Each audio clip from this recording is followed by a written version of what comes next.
It's me.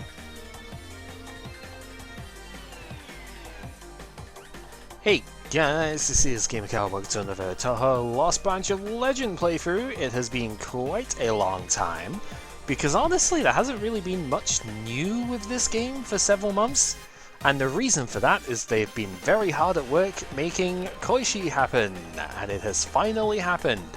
So I want to preface this is basically the second small patch for Koishi. She is very much still in beta. Most of her stuff does not have finished artworks or whatnot. A lot of it doesn't have animations, all of that fun stuff. We're really just like putting the character out there for now, and I say we, it's not as if I have any thing on this, but they're just putting the character out there right now, and there will be plenty of balance changes and new animations and stuff coming in, but it's exciting because we haven't had a new character since Cirno, like well over a year ago at this point. So good stuff to see here, and that's one of the main sort of tenets for going towards full release, is having Koishi in play. So yeah, both of her archetypes are triple star, 3-star complexity here. I have only currently played the green one, and that's what I'm going to stick with just now, but main idea here is a little bit more on the mana generation side. We've got 30 damage accurate on her bomb and adds a vitality to gain extra mana. Her starting exhibit, very much like Marissa B, gives you, Marissa A even, right, the potion one, gives you a vitality at the start of each combat. So rather than the black mana, it gives you the green one. And her starting deck has the stance change stuff. So 2 of the 3 anyway. We don't get the special Fugu stance one. We have to like work for that. But yeah, she has a stance mechanic, and that changes the way that the game plays quite drastically. In Passion, you do and take double damage, and the only way you change stances is by either playing a card that like changes your stance, or playing one that leaves the stance. So you actually have to play like appropriate cards to work with here too. But you also get like double damage power. And just in case you're wondering, we are doing this on Twitch. Thank you very much, Tild, for the mega continued support here. Humongously long time at this point. Super appreciated. So yeah, we have a lot here. The Serenity stance is a bit more, I wouldn't say defensive, it's just like when you leave this stance you gain mana, so that's kind of cool. There is a follow-up attack mechanic which the black style works with, but I will not be focusing on that here. We may still see some of the follow-up attack stuff, but if we do, I'll go into it as we go. You see, our stats are pretty good. 75 health is the average for, you know, only Reimu really has more health than this to begin with, but she starts with quite a bit of money, like the second highest. So I think it's tied with Marissa actually, yeah, at 80. So that's pretty solid. Like Cirno only has 30, Reimu only has 10, Sakuya has 90, like 99, but she kind of needs it most of the time. So let's see if we can deal with the lunacy that is about to unfold here. This is a pretty complicated character, as we've stated, so it might take a bit longer to sort of get through the stuff here. I obviously haven't even seen half the cards yet, so, you know, take it as we will. Oh, the back door is kind of nuts, but I obviously want my mana generation here, so we're not taking that. Transform to Wheel of Misfortune, not particularly great, because that requires us to take the misfortunes, and one of the things I really like with Koishi is card draw, so I do not really want to take that. I also don't want to remove a card immediately. It is powerful, but if I remove one instantly, it's probably going to be like a block or something, and then I'm just going to take way too much damage at the start here. I don't know, I have a hard time removing all of the block stuff, but if I got the right deck composition for it, it would be really strong. But I'm just going to take the money here. Probably get to an early shop as well would be kind of nice. So we will see. Okay, so game still plays basically the same as it did before, so we can get our opening set up here. I love the entry animation for Koishi. Like when Cirno came in, she didn't really have that much of one, but yeah, Koishi comes straight in with an entry animation, and it's great. So All of the animations for Koishi so far have been really nice to see. So my usual sort of thing here will just get rid of one graze on each of them so that the other graze falls off on the turn. You only have to deal with 2 graze on Lunatic, but that is where we're at, So, here is a good example of showcasing the mechanic of Passion here. So we do the 12 damage with this attack, we enter Passion, and now we deal and take twice as much damage as we would before. If this enemy gets to attack, it will do 26, which is obviously kind of absurd, but it also only has 16 HP, and we can just go ahead and take it out with the attack here. Now, staying in Passion here is probably the correct move, but I want to showcase the other side of this as well. So we have the Selflessness here. It does take a lot of mana to use this for only 12 block, but then we remove the Passion state and enter Serenity. So now we would not take double damage, we wouldn't deal it either. And if we leave this state, so if we get the Passion card again, we will gain 3 Rainbow Mana as well. So we'll get to do more stuff with that if we can. As it turns out, we have like absolutely nothing to freaking do here, so go figure. This could be kind of bad for next turn, because they could give us the all attacking cards here, but nah, we're okay. We can handle it. We have enough attacks that we just want to deal with a bit here. So, yep, draw order is indeed the eternal problem. But it's okay because we just get to KO from here. And you can see the potential burst damage even with just a basic deck here is really nice. So, 3 pretty banger cards to begin with here, I'm not gonna lie. I kind of like all of these. So, one of the things with Koishi is her mana cheating is kind of nice. So Passionate Memories, this is pretty much always been, I mean, this is what it's been since I thingied it. I don't know if it was like emergently changed or something. Was it plus 50 when you last checked? It was plus 100 when every time I've played. So I don't know. It's always been double when I've been thingying it. So I wasn't in like minute 1, so maybe it was changed before I got to it than on the first day. But yeah. So Passionate Memories, you get to keep it and you enter Passion whenever you want, which is pretty cool. Obviously, Ageless Dream has been in for a long time and is an extremely good card. And yeah, Carmine does not boost special attack and special defense, but it does give you lots of mana, which is really nice. When it's upgraded, it can cost anything, which is fantastic as well. This is really good for general synergy cards, but I don't think I want to take it immediately when Ageless Dream exists, because as you can imagine, Vulnerable plus Passion is busted strong. So, yeah. Okay, we don't exactly have a lot of defense in this opening hand, which is kind of lame. Temptation to bomb is actually kind of high here, just to because we can enter Passion and then it affects the bomb as well, so we do 60 damage in just one shot. Otherwise, I can take 4, and I guess that's like fine. Because Ageless Dream block, we only take 2, right? Yeah, no, we're fine. And just hit the 15 here. Like, we could have done more damage, but maybe we could have killed her. I'm not sure. Because we didn't have that much out of hand thingy for it. It's hard to tell immediately without, like, actually knowing all the numbers instantly. I'm still kind of getting used to the bit that way, so maybe we could have killed her and I was like too cautious there. It probably was lethal, but it's fine. It's one of them live and learn sort of moments off it. Yeah, so we definitely don't have enough for this saying that. If you have to ask is lethal, it's probably lethal. Yeah, that's fair. So you can see we got the free Rainbow Mana for exiting the previous thing, but it's fine because we get the kill here, so 'tis all good.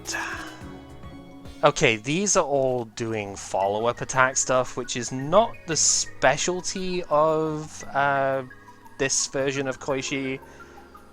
So probably not really worth taking any of them. The thing with follow-up attacks is they play other follow-up attack cards from your deck. We don't have any at the moment. So yeah, Dupion. I don't like Dupion. I'll be completely honest with it, but I kind of understand it could be good AoE this early in.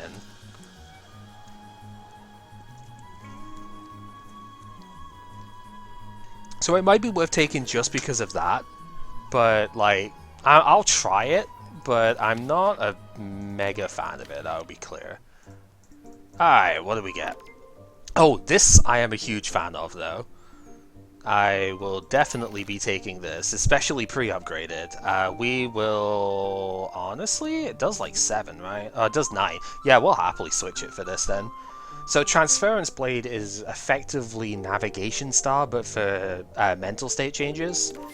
So every time you change mental state whilst it's in the discard, it comes back to the hand, which is really cool. So also costs 0, just like Navigation Star. So that'll be very powerful in its own right. I did mention one of the things with Koishi so far is mana cheating. A lot of her stuff doesn't do more damage or get bigger stats when upgraded. Yo, Nuki! Thank you for the continued support. Yeah, so you can see it's like it's normally 2 mana, now it's only 1. So there's a lot of mana cheating with a bit here, which means you get to play a lot of cards in one go. So that's pretty cool. Now, because there are now 5 playable characters, that means there are 4 possible bosses to choose from. You only get the choice of 3 at any given time, so you can see Reimu is not even an option to fight here this time round. So now you are not guaranteed the exact same encounter set, like you can't always choose to fight the same character every time. That said, I'm choosing to fight the same character at the moment because Moreso, I think, is really strong for Koishi in general. Like, imagine potions with passion, am I right? You know, seems kind of ridiculous. I'm probably not going to go down that route, but like imagine just how much damage they would do. Okay, so, I mean, this seems pretty reasonable to just go with the Dupion, just do a bunch. Get the rainbow for later, and we can defend here this turn. Would be pretty cool.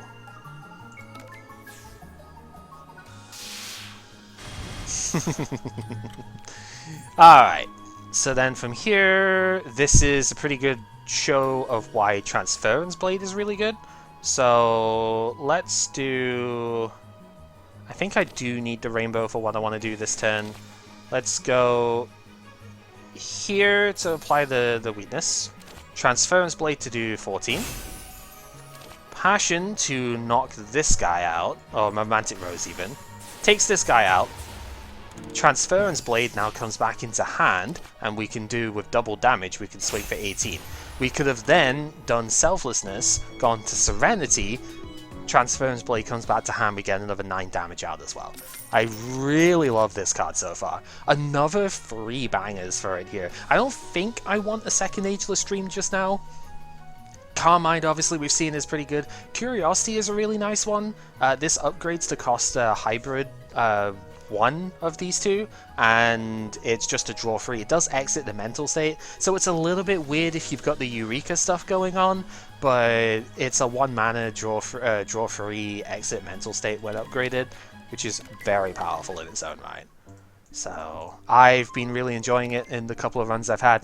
Shapeshift Academy is interesting. Oh, I kind of want it, but I kind of don't at the same time.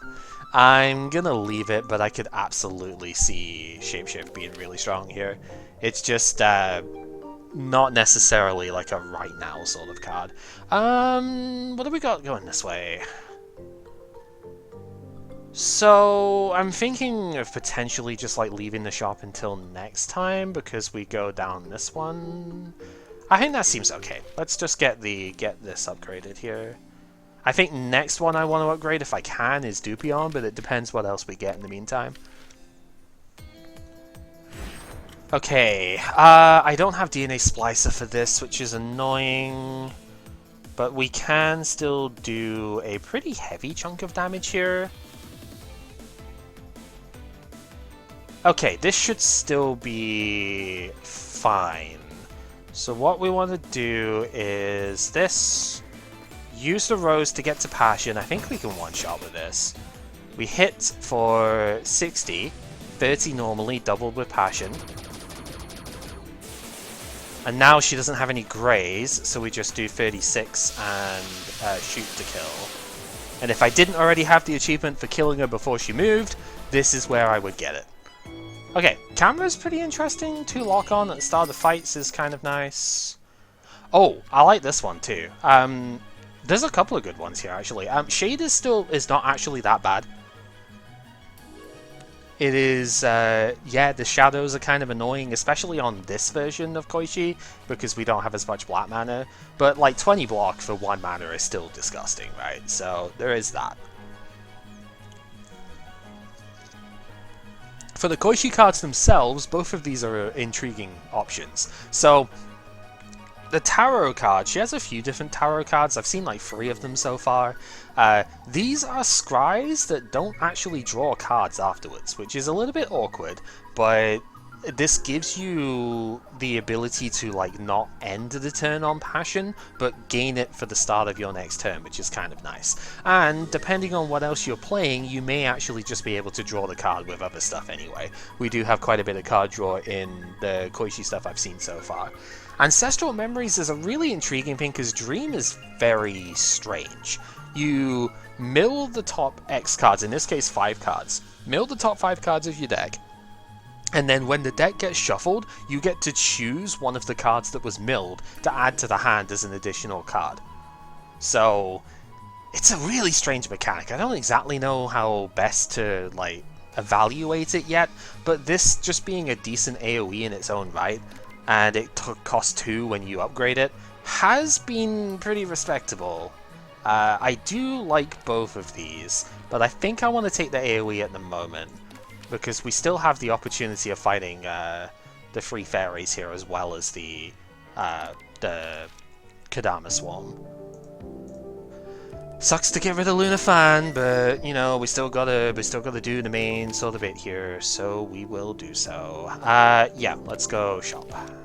Oh, instant upgrade as well is pretty good. The transform is kind of fun because the tarot is nice, but I have a couple of cards I want to upgrade, and so I will do that because a 2 mana do 17 to everything seems pretty good to me. Alright, of course we don't get the AoE fight this time, but that is fine. So we want to definitely put that down. And then transference. I'm going to go selflessness here, because we have the ability to remove this state and gain the mana off of it. So, get an extra hit. Curiosity gets to 3 mana. This gets me another hit. And then we go this one. I guess? Does it matter? This first. And then it's lethal anyway, so yeah. I was like, do I need the passion bit first to do the thing? Probably, but yeah, it's all good. Alright, moving on! Oh! Okay, not a huge fan of Flash of Spring ever since it got changed here. It used to be you had to have 6 or more mana available when it first came out to do the attack. That was busted, but this now makes it almost impossible to play for a lot of decks, like reliably. So, Flash of Inspiration is what I'm gonna go for here though, because the card is very fun. I do love me another Transference Blade. This thing is obviously neat, but this lets you get into the Fugu. I think it's Fugu is the status thing. You get some really fun stuff out of this. So we are going to use that and showcase that, because helps us build into the type of deck I want to play here anyway. Yeah, it is a bit of a shame that the Yuriku's and the Dream stuff is a bit awkward to use, but it's fine. We'll make it happen.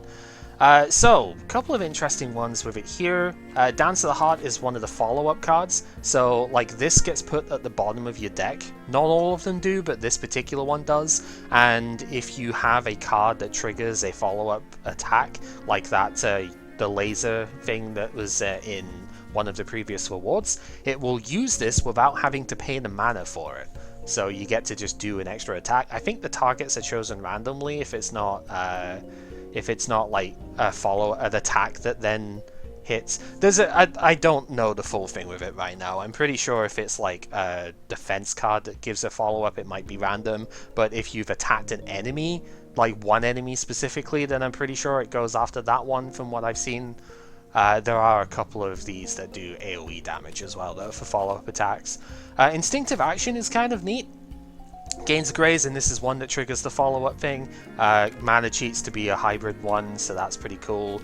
Self-Control is a card art that exists, but it every time if you're in Serenity at the end of a turn, you gain some block. It seems okay, but like I'm not usually sticking to Serenity at the end of a fight, so kind of whatever. And that's basically it as far as this bit goes.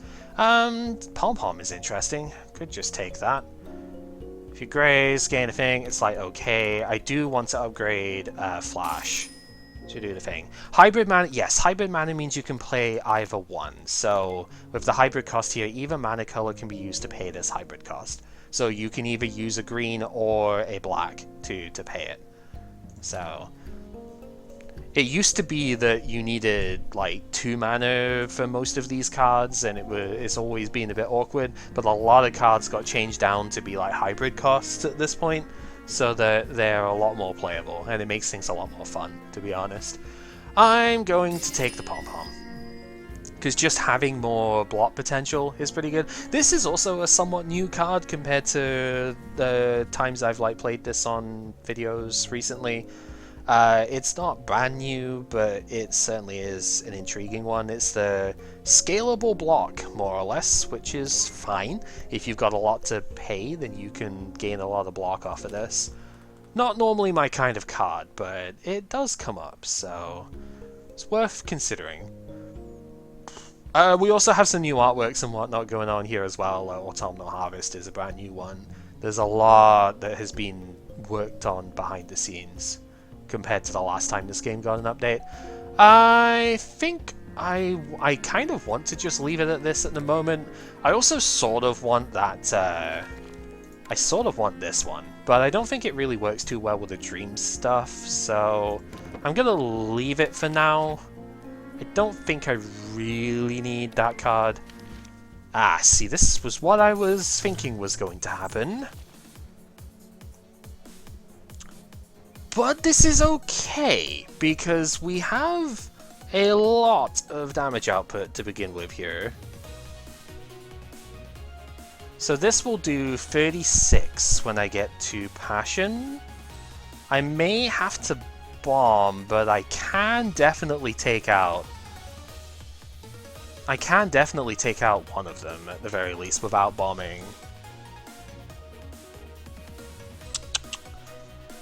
So we definitely need the Vitality for what I want to do this turn.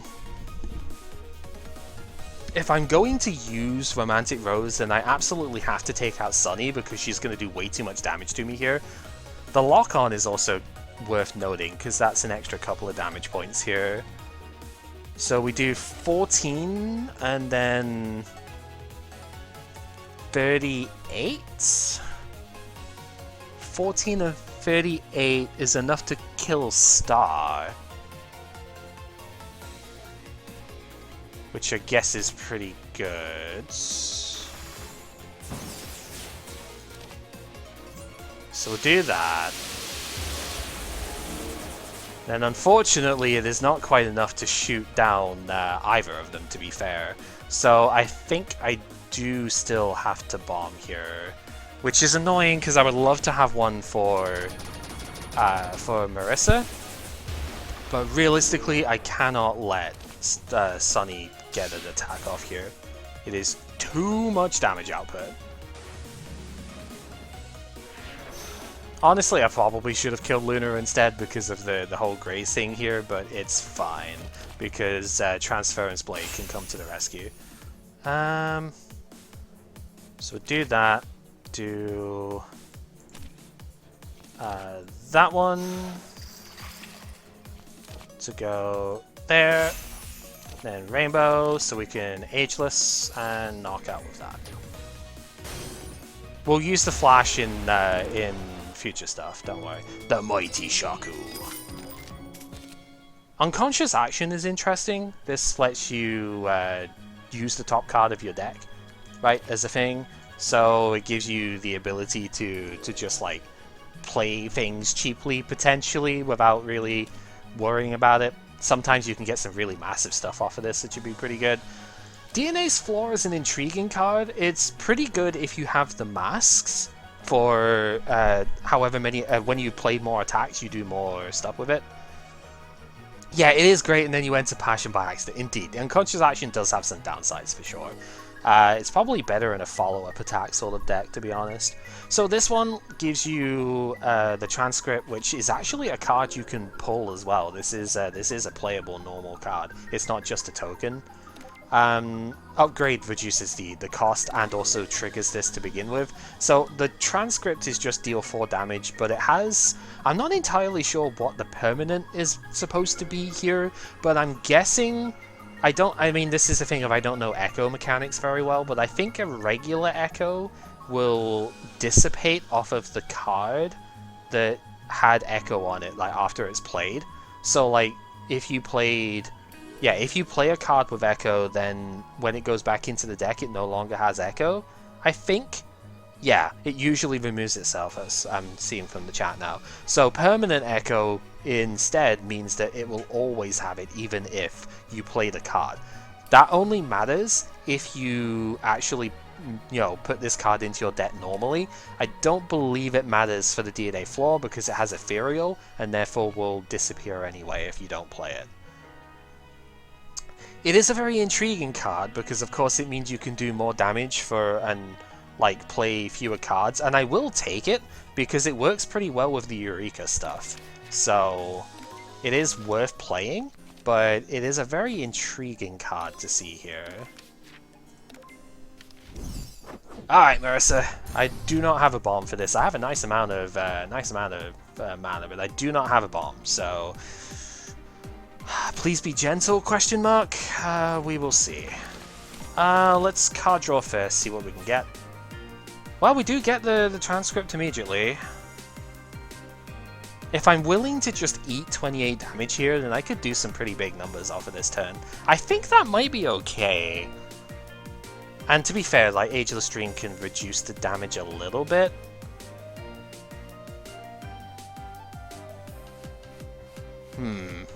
I can't play Dupion and do all of what I want. I also can't really play Flash of Inspiration this turn if I want to do the DNA. So... yeah, there's a bit of a conflict of what I want to do here. So we go... one... that uses everything else. Then we get the Rainbow. The Rainbow doesn't really let me do anything too fancy. We can do that, then that's 4. So then we only get to play the thing. We don't have defense this hand anyway, so it's like the it's the depth that thing's in, right? I think I'm willing to take, because I have basically full health here, I'm willing to take a bunch just to get a ton of damage out this first turn. So I think that's what I'm gonna do. We're gonna do the damage here, enter Passion. Now she does 20, but like, okay. We go DNA's Flaw. This will give us this every single turn. So now we can do 15 thanks to the lock-on as well. That's 30 damage off of that, and then another 18 off of this. So like, yes, we're gonna take a lot, but we already have a lot going on for us here. Okay, so Blade, and swing with everything we can. The reason Transcript is really good for a lot of stuff here is because it gets rid of Graze quite happily. So I do quite enjoy it because of that as well. If we exit our mode here, if we exit the Passion, she'll only do 10. So I actually can get away with doing this and not blocking here with the other cards. Like, I don't need these, because I use this one to exit the Passion mode, and then get this back in as well. So already doing quite a lot here. Next turn we do kind of have to get rid of her Graze. Luckily she's not done her multi-attack yet, so I guess that's kind of useful for me. So yeah, these also costing nothing is very helpful for us as well. So there's that. Get rid of the last Graze point there, and go Dream. 26. So all you see the 5 here now. That's showing all of the cards which are affected by the Dream mechanic. So all of these will be up to here. All of these will be given to us as a choice when we shuffle the deck next time round. Kind of annoying that our card draw got eaten up in that as well, because it means we won't have the option of that next turn. But like, okay, I suppose we'll deal with it, and then full block with this. Except for the stars, so we do take some damage here. Right, now we've got to deal the damage without having Weaken involved as well, but I'm sure we can handle it. So we'll just get the little bit that we can. I think this is the turn to just use this. I think the other annoyance is that the 0 card deck, she's going to shuffle a ton of stuff into our discard at this point, so that's also going to be irritating. And there's her multi. We definitely want Romantic Rose here, because we're looking to end the game this turn. So we definitely want that as our pick. 2, 3, 4, 5, 6, 7, 8. I'm just going to use this because we probably will need it. Draw the 3. Oh, it didn't get any attacking cards, huh? Well, that's not very nice, is it? Oh well. Do what we can. I think we still take her out before Spark happens, so there's at least that going for us. This is what I mean with her dumping like all of these stupid status cards into our discard. It was a bit of a pain. But we do still get to full block, so that's okay. And we only need to do 22, and even if we didn't somehow, like, we have 8 for free, so it's not really that big of a deal. But I just wish we could have done it slightly cleaner, because it would have been more fun.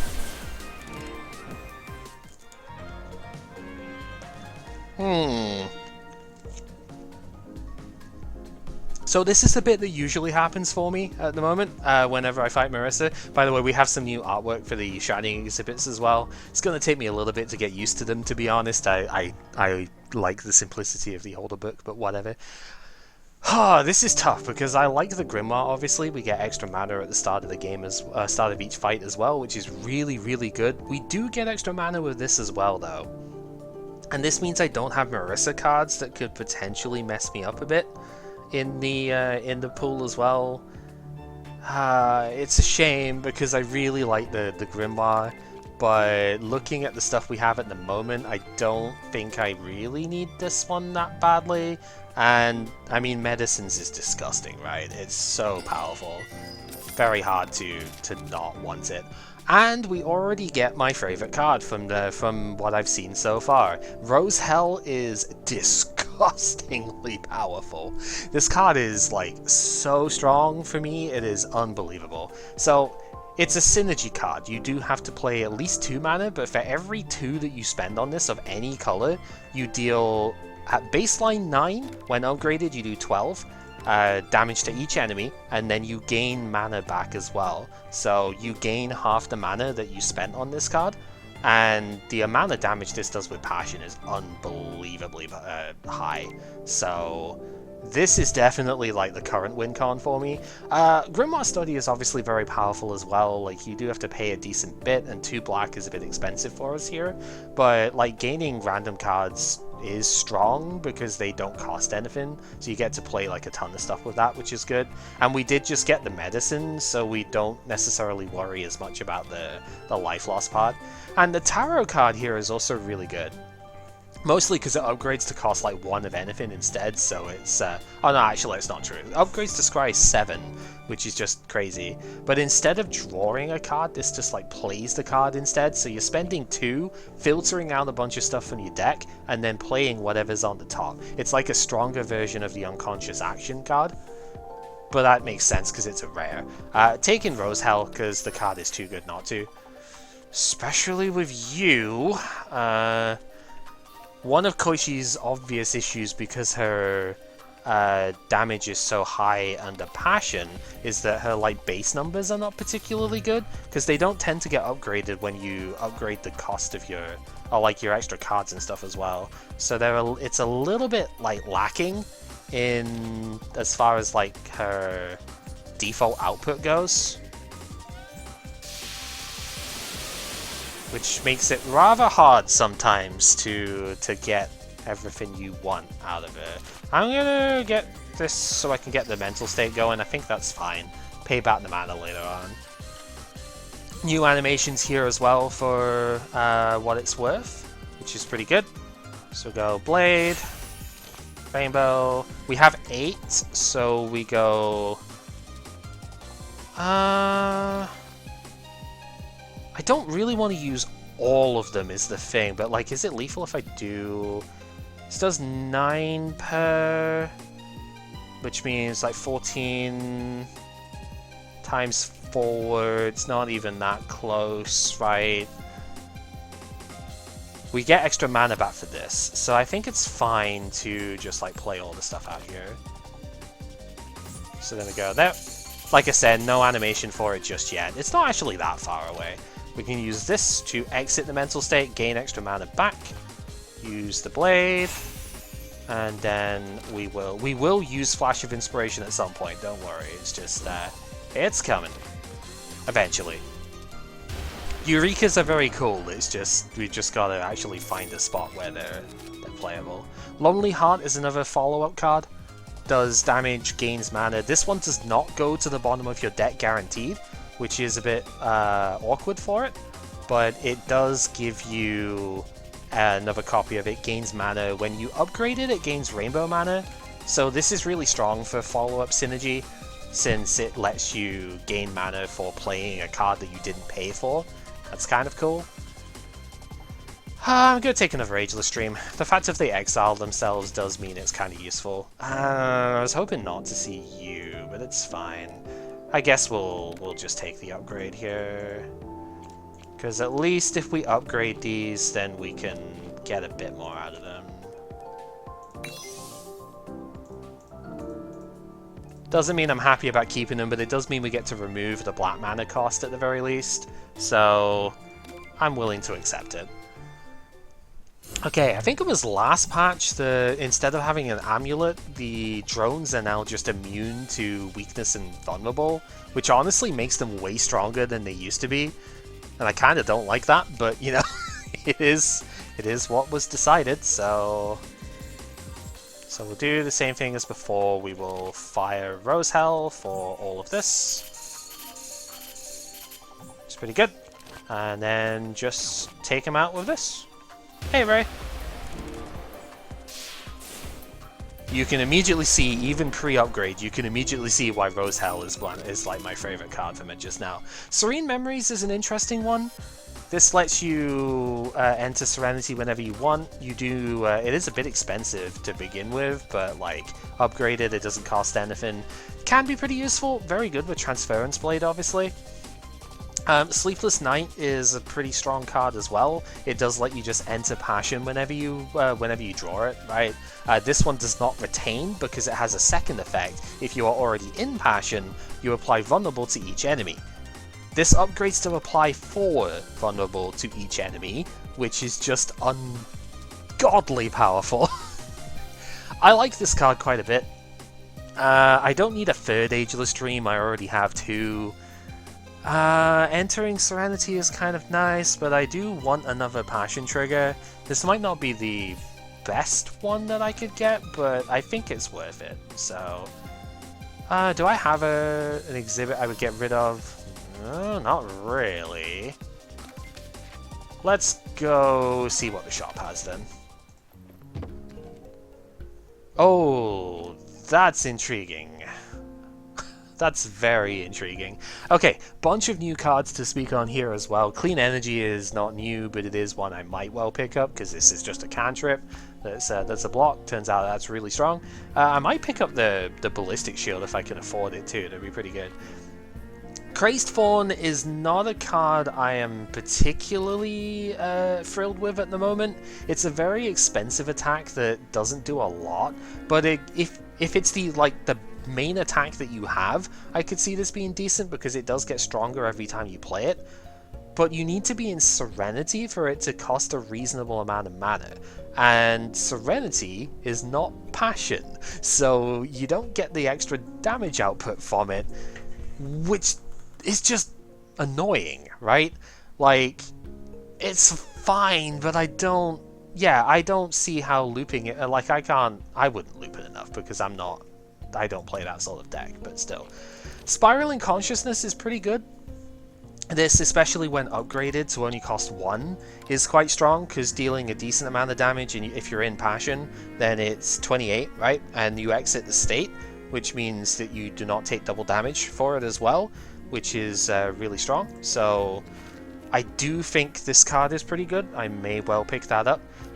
Withering Dreams is okay.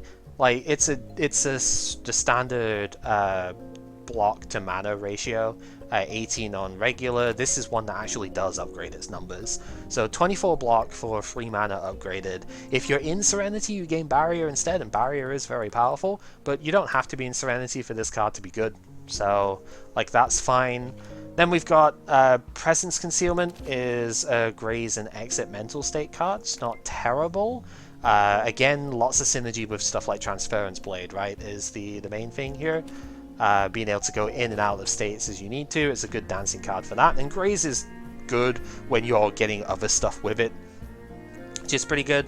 We've got a DNA's Flaw already, and then Capriciousness is the main firepower gain. This is your Flammable Ice or pre-change Dazzling Dash, that sort of thing.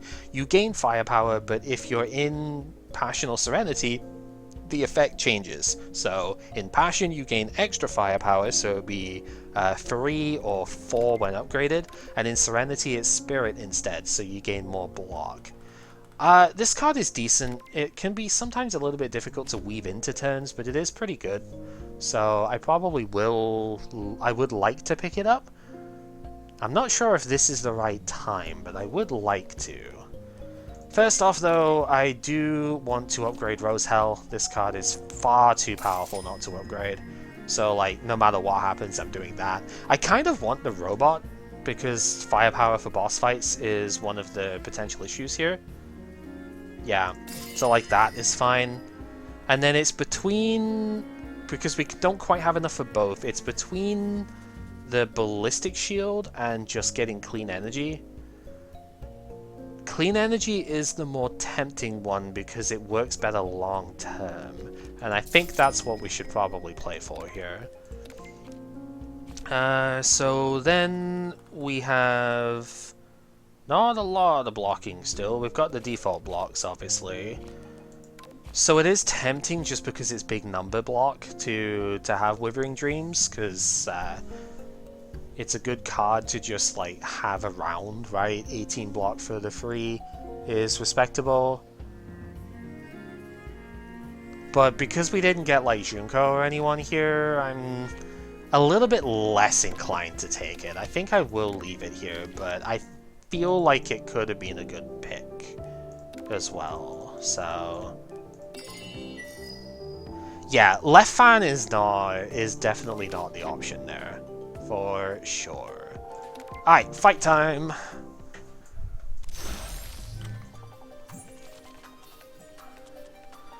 Okay, so definitely think I'm gonna need that here. We need this one. Go Transference. to here. This one. And then bomb here. Would have liked to have not used the bomb, but honestly that term is not getting through without without the thing happening anyway, so... Another passionate... I mean, maybe now we take Withering Dreams then.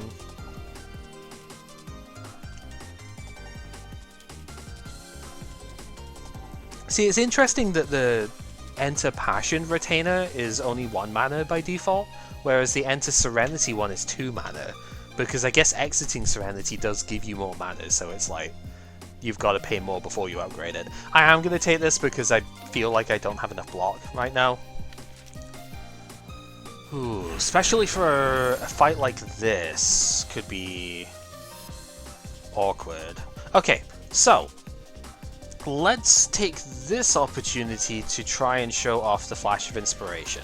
So this adds Eureka's to the draw pile. They basically cast when drawn, kind of like the potion stuff, but instead of being damage things, they give you rainbow mana, they give you an inspiration, and exile themselves. The inspiration, if you get 3 of them, you enter more or less a super state.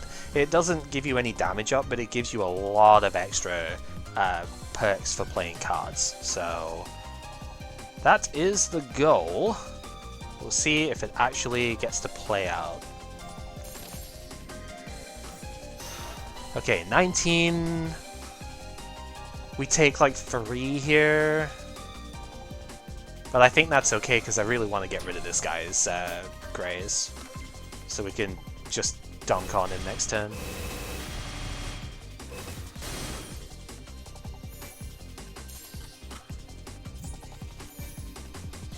Especially because we're healing that back anyway with a medicine. It's like, that is absolutely fine.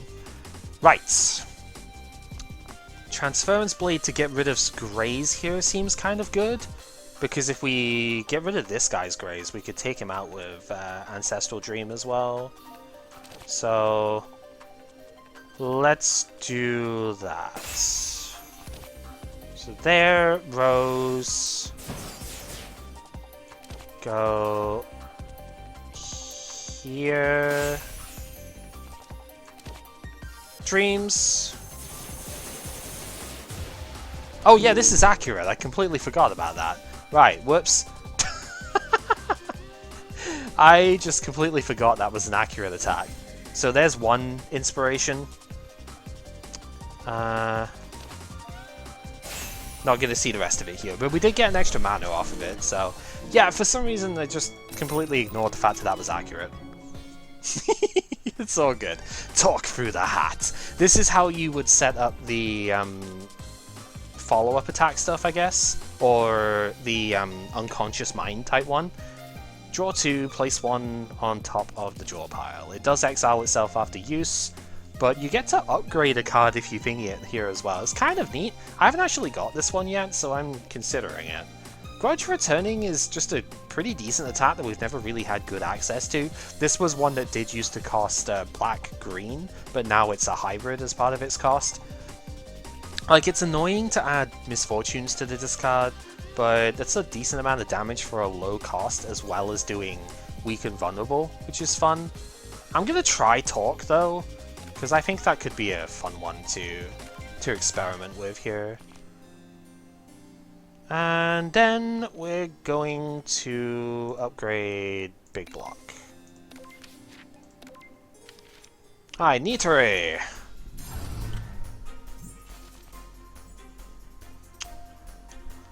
What do we do about Nitare? Well, we have Transference, so I guess we'll do a tiny bit of damage. I mean, that's more damage than you would expect to come out, right? Because of the lock-on. So that's pretty good. Let's fire this. Oh, now see, that is interesting. So we could enter Passion, do, like, a lot of damage, but it is through... you know what? We haven't drawn the Serenity card yet, right? So this absolutely seems like it could be the play. It also could just be way too dangerous though. But it's also funny, so...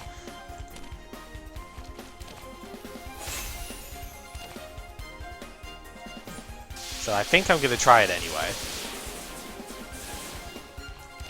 And then go... get another hit out.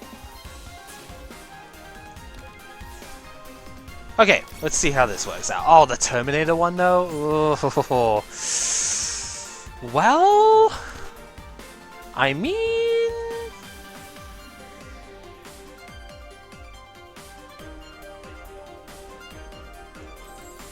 we have a bomb still. Like, this isn't completely awful. So, let's go. I probably could have used the bomb first, actually, and that might have ended up making it a little bit better, but we're fine.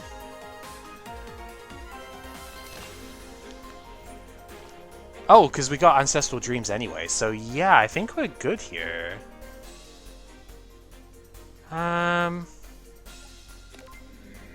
If I'm looking at this right, because this does 38, right? So we just hit anyway. The power of passion! Inchling's Bowl is pretty good because we might just be skipping a reasonable amount of cards at some... like here, I don't really want any of these, so...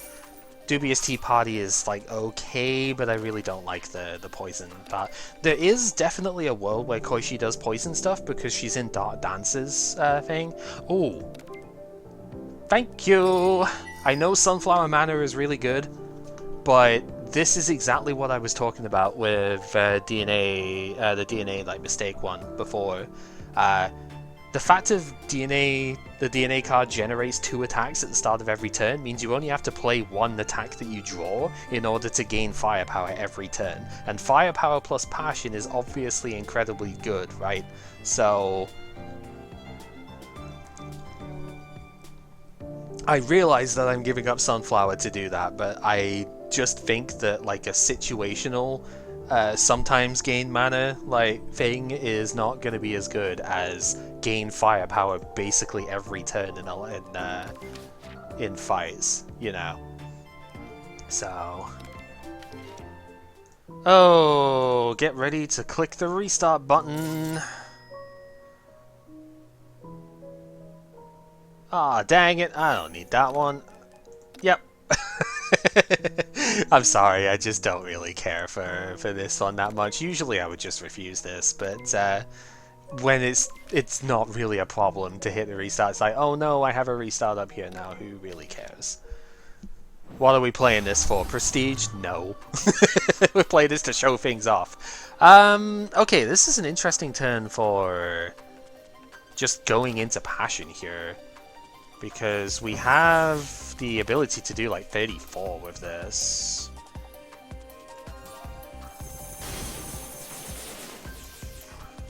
Oh, Transference Blade got... that could still be fine. I actually don't know how Transference Blade works if you exit, like, change state when it's a dream card. It's interesting. Anyway, this guy can go down. So, yeah, we just kind of eviscerated a 60 health dude on turn 1, like, no big deal, right? And now we do that, and Rose Hell to eviscerate the drowned lady. They remain dream even if they leave discard. Good to know. Love Sickness is interesting. This is basically Speed Duel, but for Passion instead. So Speed Duel is Marissa's card with the exact same cost actually. 2 red going into 0 mana when upgraded. You draw 2 instead of draw 3, but entering Passion is way easier to do than entering Burst. So this is very, very powerful. Calm Mind pre-upgraded though is so good with Rose Hell that I am tempted just because of that. However, being able to enter Passion a lot, like I have a couple of cards to do it, and being able to get extra draw from it is incredibly tempting. But, like, Calm Mind, though. Because if I Calm Mind here, then I actually have scope to upgrade Rainbow Dupion, which means I could get a lot more damage out of it. I mean, difference between 24 and 18 is quite substantial. I really don't like the fact that I haven't got a ton of card draw right now, but I think I am going to take Calm Mind. As much as I would like the other one. I mean, I have a couple, but they're kind of weird, right? Oh, I guess I could upgrade this to make it cost 0, right? Yeah, we do that. We do that. Yomu! Okay. Potentially spooky, to say the least.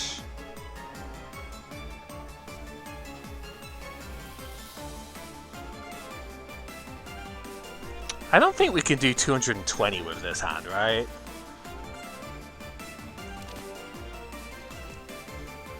I mean, we got Curiosity involved as well. Oh, so we could exit the state afterwards. So if I don't get it, then it's still fine. Okay, this is acceptable then. We'll go those. I think I want to do this one as well, so we get the extra attacks off here.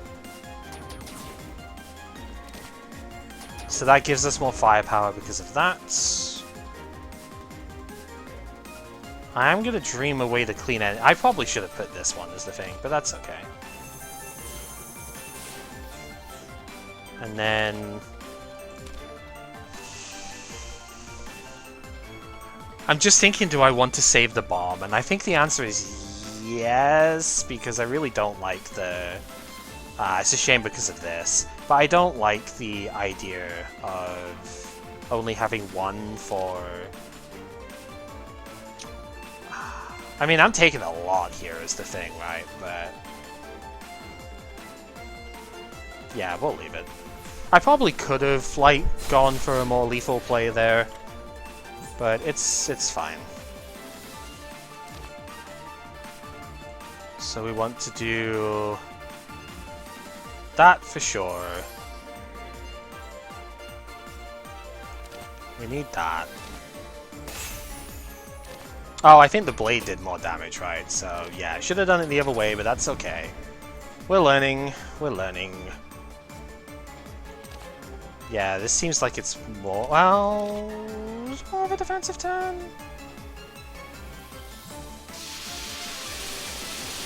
Do I need to change state here? Probably not. Let's just do the block.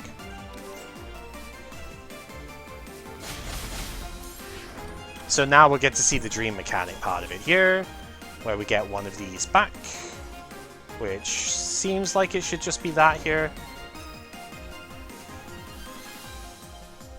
Okay, gain our block. I'm starting to think I'm gonna need to use a thing anyway. I don't know, it's weird. I have enough attacks to, like, do some damage here. But then I go into Passion and take twice as much. Should do 30? I can't block 30.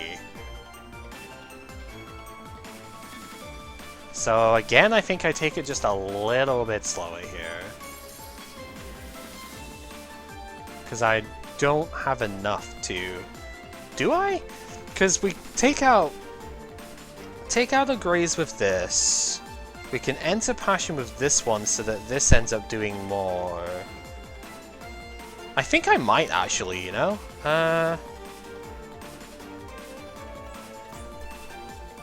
So we do this one.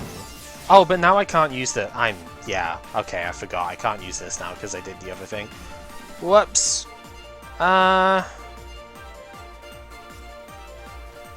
So I will take some damage.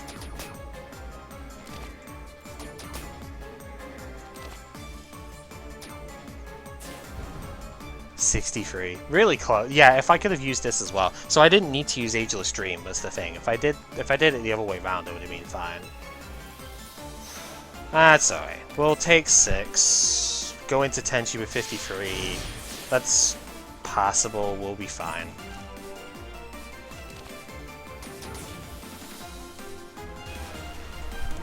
We do get some healing during the Tenchi fight. Oh, Blink Dagger. Hello.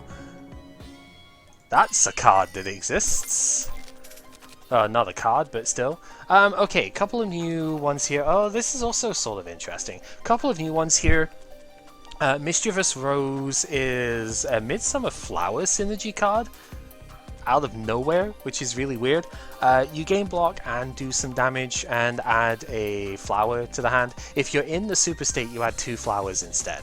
The reason for that is because the super state, if you play cards, gives you mana and draws a card with it. So the idea is that the flowers cost 1, so you get to play them both for free anyway. The problem is getting into that super state. The fact that it does block and damage, though, is pretty good, and I might take it just because of that. Because that... Yeah, like... Well, overdraw... No, because you play a card and then you draw a card. So yeah, I guess it could be a problem if you already have a lot of cards in hand, but... Yeah, should be fine. The Hermit is kind of interesting, because it scries and then makes you gain mana back. And if you're in the super state, it doesn't cost anything to play. So it's triple mana, then you gain 1, draw a card with the super state. You get to scry 5 and upgrade if you upgrade this card. So it's weird because it doesn't actually draw you the card, but it can be very powerful if you can reliably get to said super state.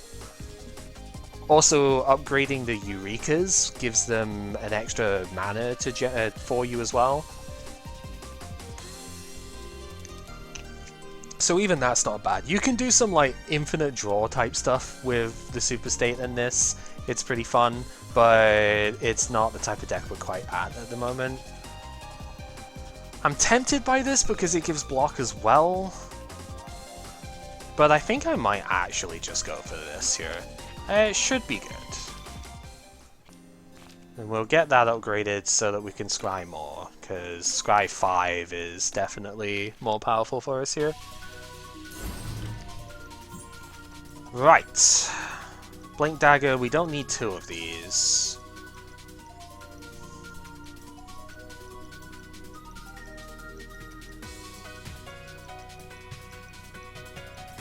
I don't think I want that first turn. So, oh, and the cool thing is with stuff like this, we can now draw the card as well that we have. So let's do this one first. Definitely discard that.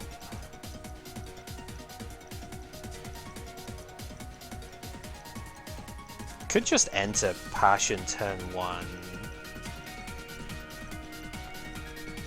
I would take some damage, but I also get like a ridiculous amount on her.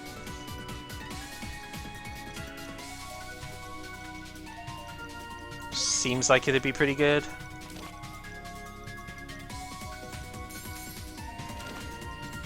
I mean, I'm assuming I'm going to take some damage off of it here because of that. Go here. It's that one. This first because we want to gain the firepower before we use that one.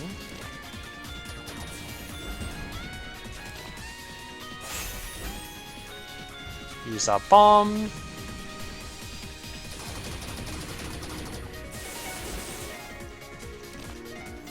And then we only take 3, which is pretty good.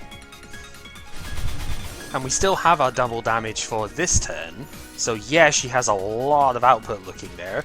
But what do we need to care about that when we have Rose Hell?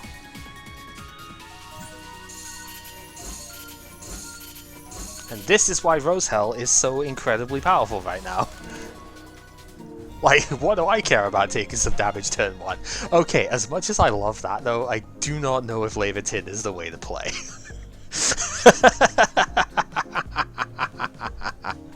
I do not think Levitin is quite where I want to be. It's tempting, don't get me wrong, but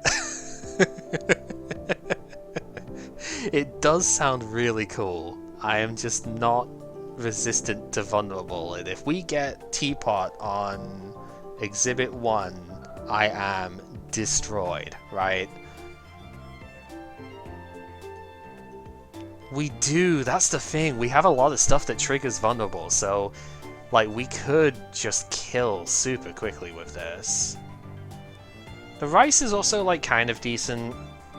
The fruit basket is fine. It means I gain life whether I add or skip a card to the as a thing, which is kind of cool. I guess we try it, but I'm probably going to regret this at Sager. Oh, this is cool. This I have not seen yet though.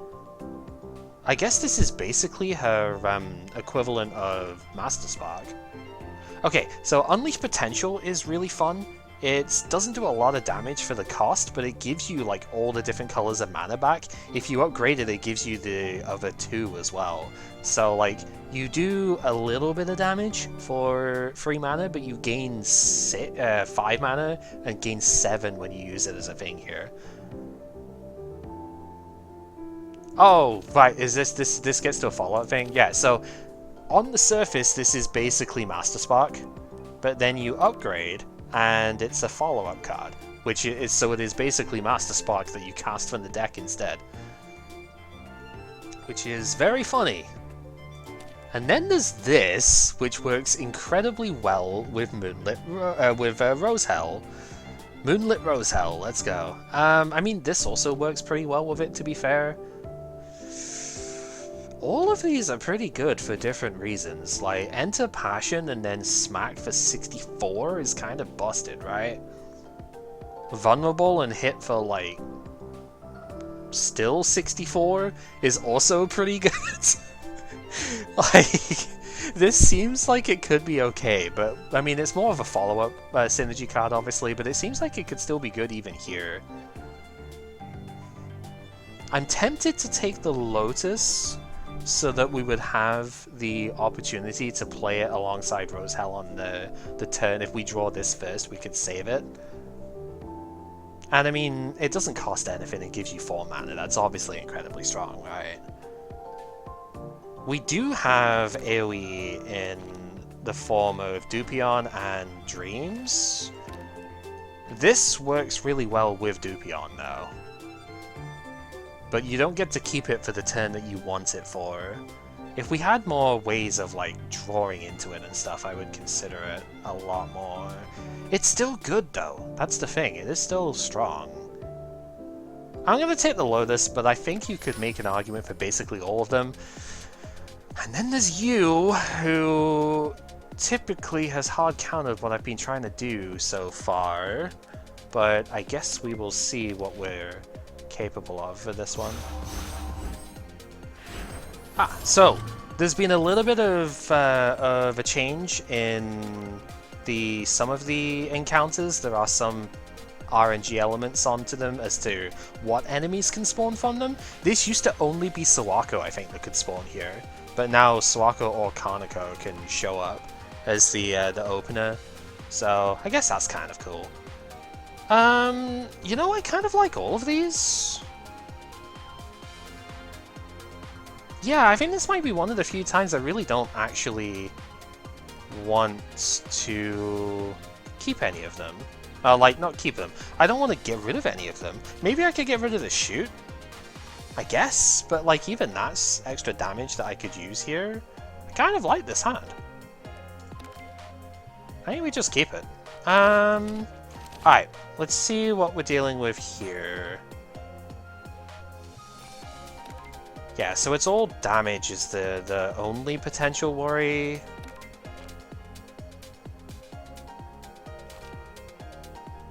So I guess what we could do... I do kind of want to keep at least one of these, though. Oh, but if I keep... Oh, no, because I'm exiting the mental state to draw. I was going to say, I could keep this and do the thing. But no, we leave... Oh, I suppose I could do that first, though. I have... Because of the camera, we have gotten rid of the amulet here. So this seems like the time to do something along the lines of this.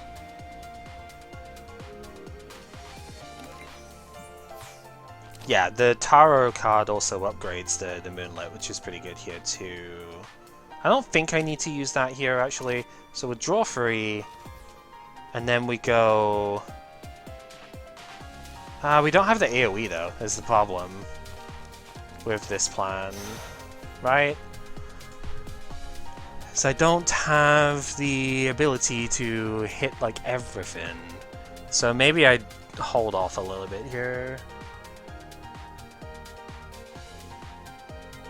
Because I have 2 attacks. So I want to do this one, does 14, then we can put vulnerable on everything. Hits for 4 times its normal damage, right? So we hit for 56 plus the 2 lock on, 58. And then this hits for 42. So yeah, 58 plus 42 is exactly 100, which is not enough when you add it with that as well. Unfortunate. Which means then she's going to get to attack as well, so it's probably... Again, unless I want to bomb, it's probably not a good idea to go, like, all out on this one. But my hand doesn't really do anything but go all out, right? So I think we probably do just bomb here, then.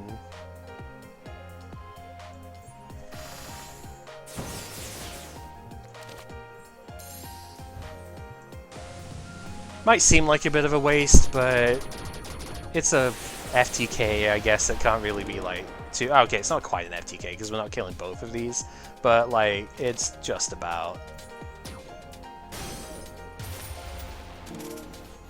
And then we use one of these so I can block as well.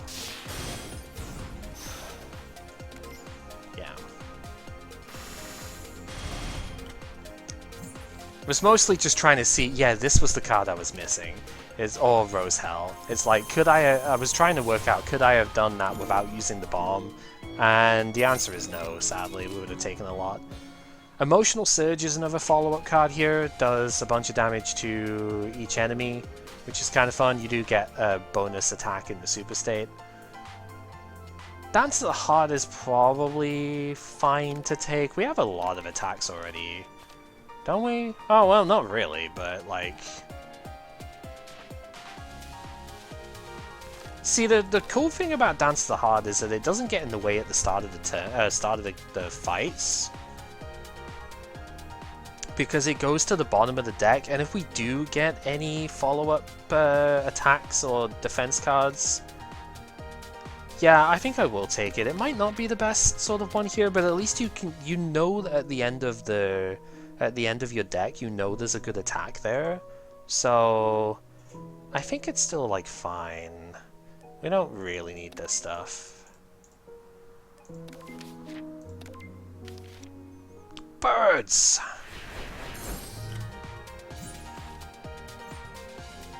Okay, so... what do we do about the birds? I mean, we have this to hit, which is pretty good.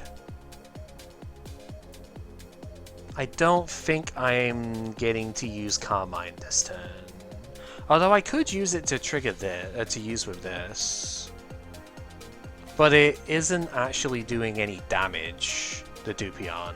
So, like, is there really a point? To that end, it might be better actually just, like, ditching these two.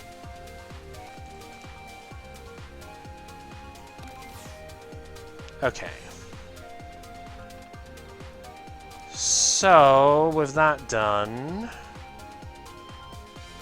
block as much as I can, I suppose. Yep, an opening! Yeah, she has a couple of lines now that she says too, because why not, right? So we want to go there, go Sleepless Night to massively buff damage, right? And then go this one.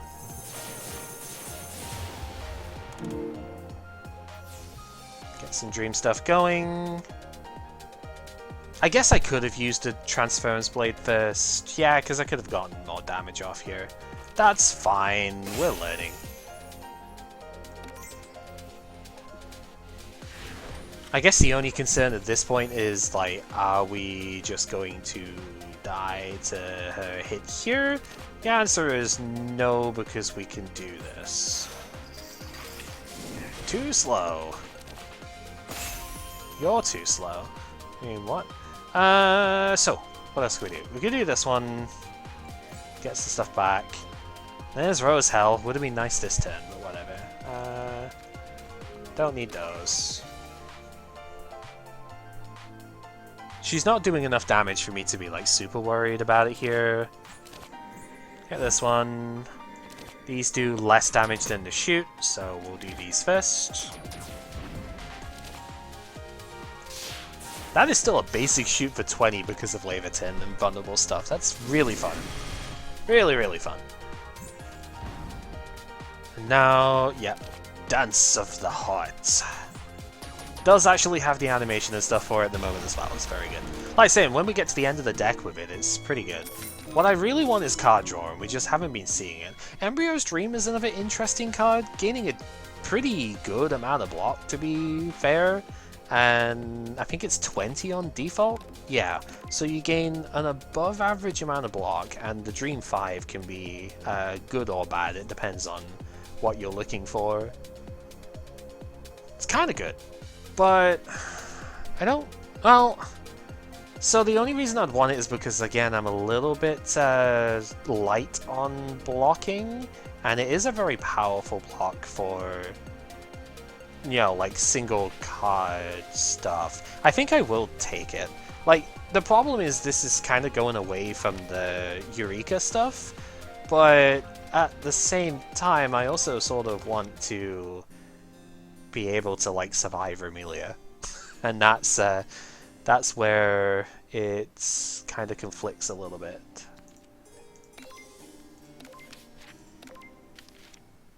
Alright, what do we got?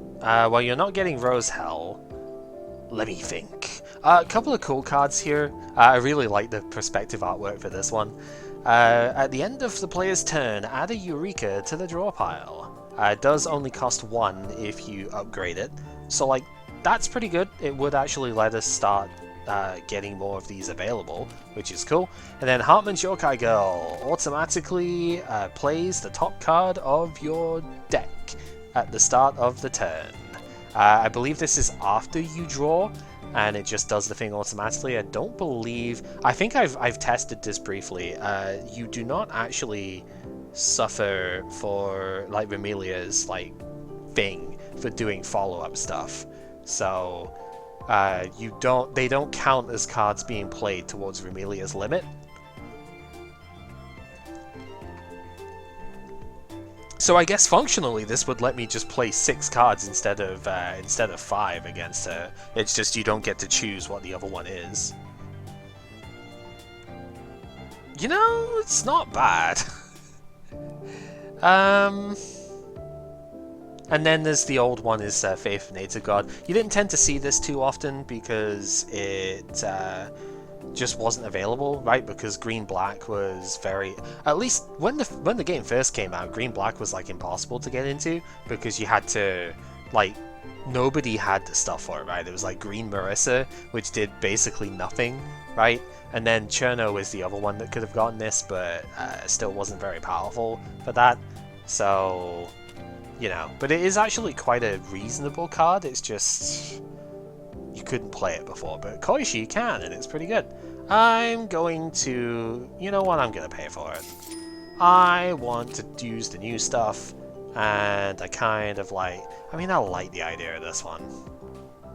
But I also sort of want to try and get into, like, the Super State, right? So I kind of want this just because. I'm gonna take this one because I haven't tried it yet. That's what it comes down to here. Yeah, like, I mean, putting Marissa's exhibit with anyone is a recipe for success, so I understand that, yeah, splashing into green with Cirno would be fine. Oh, this is nasty. Oh, what a freaking fight here. But we can enter Passion, so I can... Bomb here is pretty good. I need to, like, get Rose Hell, right? Is the thing I would want here. Oh. Oh, right, okay. That seems less good, but still.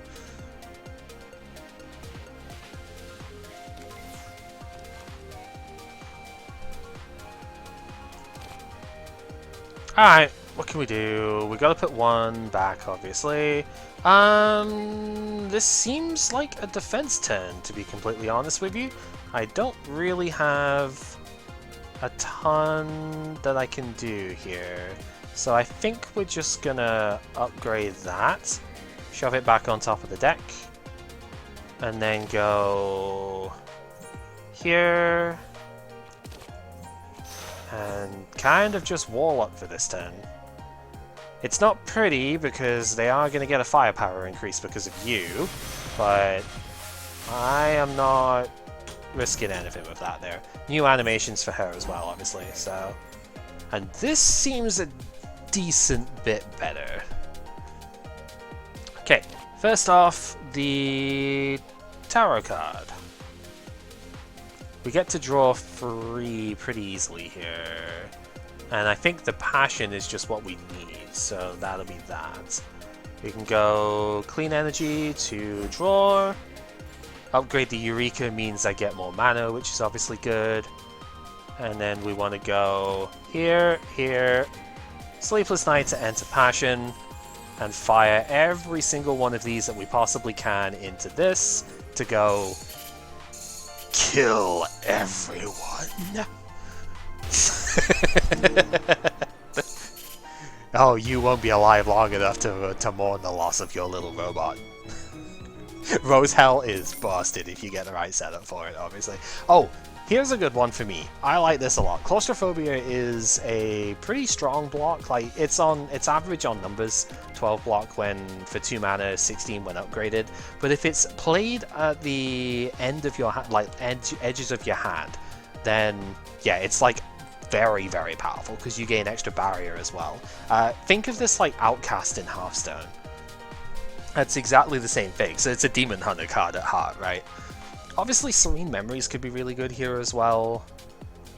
If I take this block, then I have more than sufficient block for pretty much the rest of the game.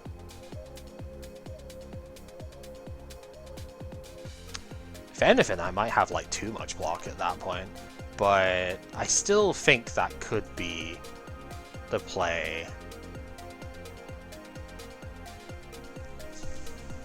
I'll get it, yeah.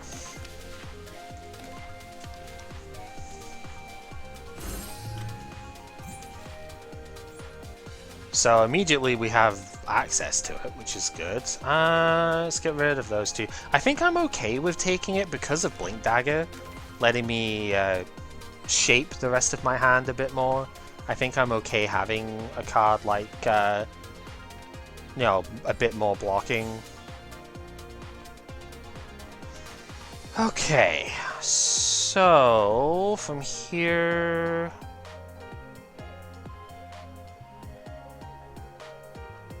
It's definitely feeling like Ageless is going here.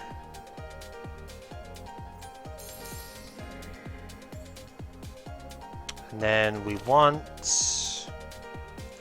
I think I want to see what the next one is, right? Ooh, okay. Not exactly the card I was hoping to see, but that's fine. Let's go here. 34 to everything. Just a fair bit more to you, that's the idea. think I am going to need that because I'm going to need to block relatively heavily as well here if I can. Oh, you're serious? It's one off? Oh, that's frustrating. Alright, fine.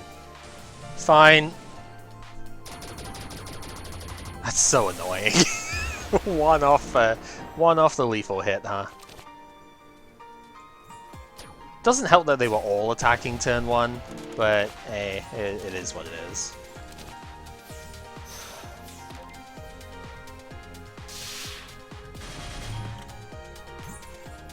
Passion is a really good, fun state to have, but like, it might need a little bit more, like, chill out on a bit here as well. One of the things we haven't really seen, I don't need a second one of these. One of the things we haven't really seen yet is the, I think it's like Summer Vacation or something it's called. It's the Enter Serenity, but if you're in Serenity, draw 3. That's one that we haven't really seen yet that would be really useful. But I guess we'll get there as we go. Clown Piece! Act 3 bosses now have music as well, which is really fun. So, we don't need this, we don't need that. Probably don't need Ancestral Dreams either, but I do want to be able to play something.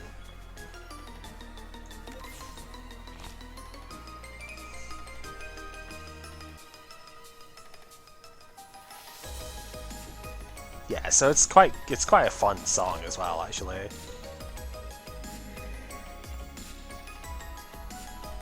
So we can scry the top 5, then the dream thing is gonna I mean, I think I do the scry. I want to do the scry afterwards. It's kind of weird, but I think it's gonna be fine. So I want to just get like as much damage out as we can here. Oh, but if I do it the other way around, then I can... If I do this first, then I could have enough mana to get, like, the firepower and spirit here, right? Seems weird, but I think this might actually be the play.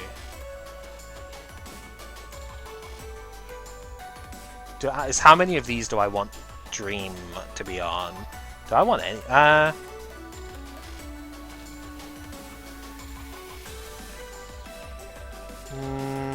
This will be fine.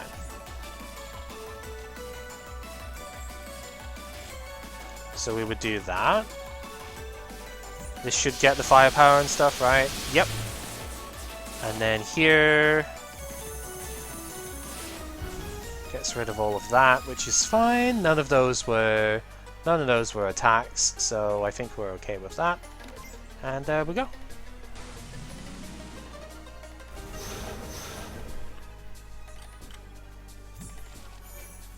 Ultimately, trying to get us closer to Rose Hell is the play here, right?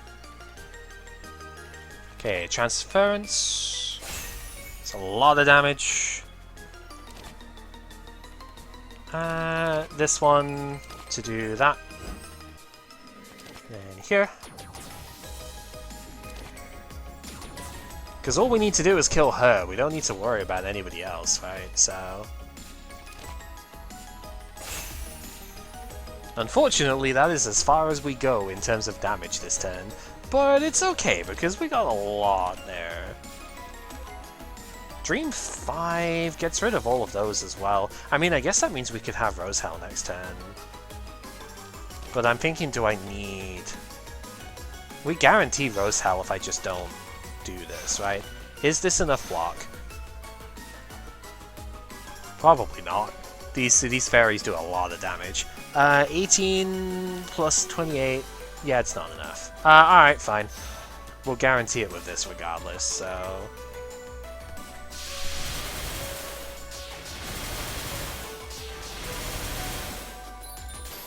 You gotta block so much in order to fully defend against them, but, like, whatever. Why do I need to care?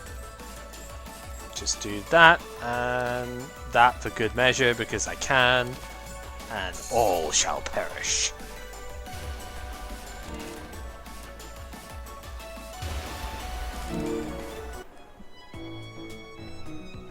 Oh, Portal Gun's interesting, because we haven't gone to Takane yet this... Okay, so now I'm starting to feel like I might need another attack, because we're not getting the draws that I want.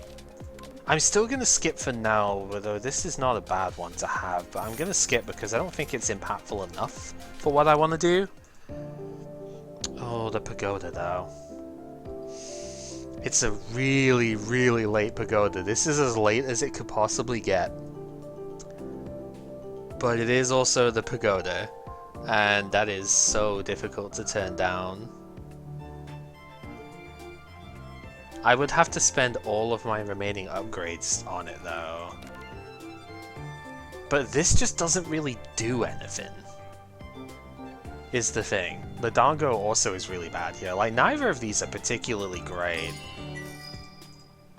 It means I can't take the shop here. I mean, we obviously go this way because we have the option. And you are trying to make me like not like care about that option at this point. But we got a portal gun. I don't want to waste it on you. Get out of here. Very topical considering what happened this month, but still.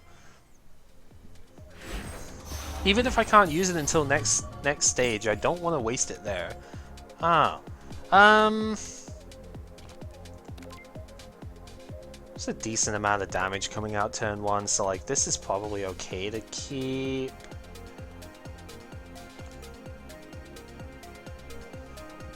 But at the same time, we do have other draw stuff that could be useful.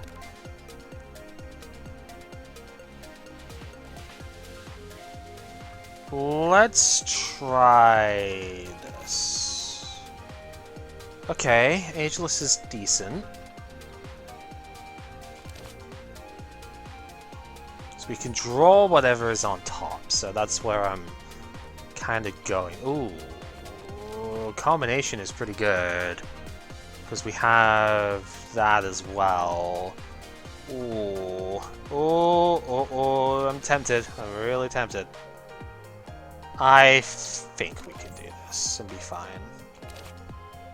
So here, grab these, grab the extra drawer as well. Put one card back. Well, we're not using this because it's going to be too slow, right? So. Oh, we can enter passion with this too.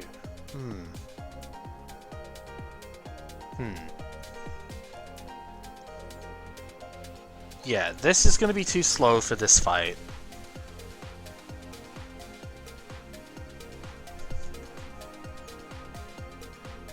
This is when we've got a math again here. It's the thing with this particular character, isn't it? Is you gotta math a lot with these. We have a lot of stuff to do. I think I probably need this turn, right? We need this one, and then we need 5. So we pay that. This gives us the firepower. Maybe we don't. No, because these are both black mana. We do need this one. Okay. Right. Because I want the firepower off of this as well. Is why I'm like, I actually do need to do it that way. So you, because you're attacking. This to enter passion. Here to Dupion. Yep. And then we go Dream. Takes out those two. It's pretty good. And then you into there. Solid.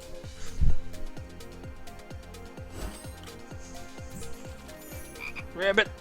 Oh no, my rainbow got removed. Anyway. Slice. Good stuff. Low Profile is an interesting card. This is a weak block, but it doesn't cost anything. But if you're in Passion, aka the one you take double damage on, it gives you more block for it too. This is pretty intriguing if you're able to hit the Super State more often. because it's a 0-cost card, so you gain mana and draw the card for it. But otherwise, not especially great. Crazy Fawn's upgrade does make it do a bit more damage, and I would like another attack, but again, I don't think that's the attack that I want. I think I'm willing to just like leave it with what I have right now. Okay, I should probably check. Is there anything else? Oh, you can show follow-up cards. That's kind of cool. I really wish there was a better way of showing like upgrades and not upgrades here. Most of our stuff is upgraded, so I guess it's not that big of a deal. It's again, do we take the shop or I think I power up the jewel. I hate that I'm kind of burning it on that. Oh, Shiki! So we get to see the Koishi boss. I haven't actually fought the Koishi boss as a standard thing, but I have fought her via Shiki. And the little bit that I've seen so far, she is interesting. As you can see, here, there's a big old question mark on her thing. She intends to do something, and that's because her spell card buff is she becomes less predictable as you go along, right? Her intentions get hidden because she goes into your subconscious, I guess. It's kind of neat, not gonna lie. Okay, this hand doesn't do a lot right now, but I think I'm gonna go for that. Okay, so Talk Through the Hat is pretty good here because we get to draw to. I mean, I think I want to play the Flash first in case we draw one of the Eurekas. We go Talk and put the Vitality on top of the deck. So Vitality's got Replenish, so we'll get an extra mana off of that when we play it. And then from there, Curiosity to draw. Oh no, they don't have Replenish. Whatever, we gain an extra mana off of it when I use it. That's the final intent here. Why did I think it had Replenish? I don't know. Whatever. Ageless. But I don't really have any attacks here, is the downside to this turn. I can like block all I want, but I don't really have any attacking to do. I think I've just like skipped too many of the attacks there. So we had to discard. Unfortunate. So I was about to like save with a thing there. The Amnesia card that she gave us doesn't actually show up here anymore because it's right there. When drawn, discard a random card. So we had to discard a Vitality for that. Bit of a pain, but it's just how the world is sometimes. I don't want to spell card here.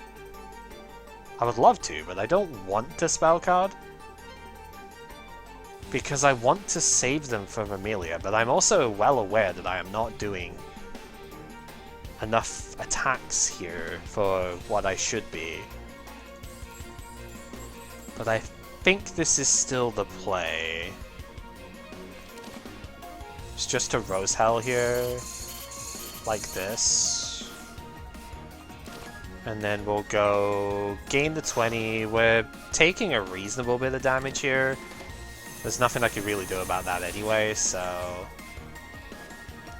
Yeah, luckily the card is ethereal, so there is that going for it. It's a respectable amount of stuff to go. Okay.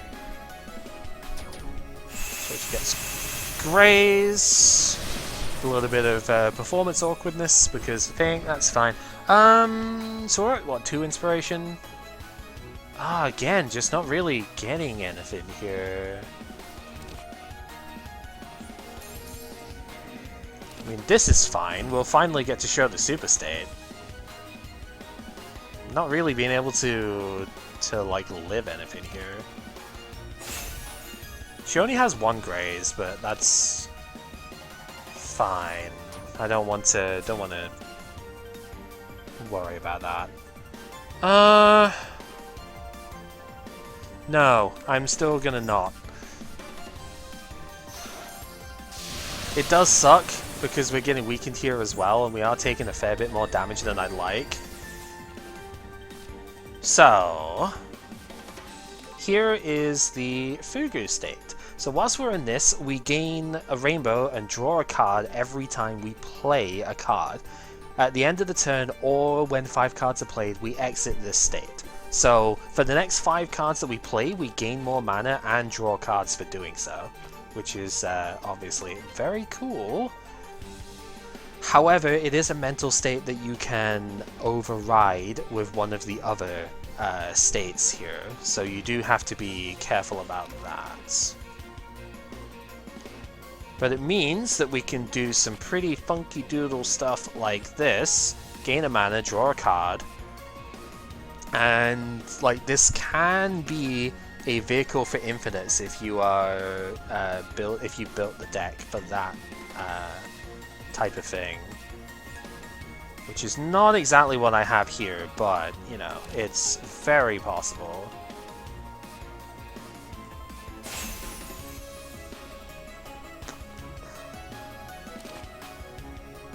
So the cool thing about this card, like normally it doesn't draw the card, right? But it will do if we use it with this.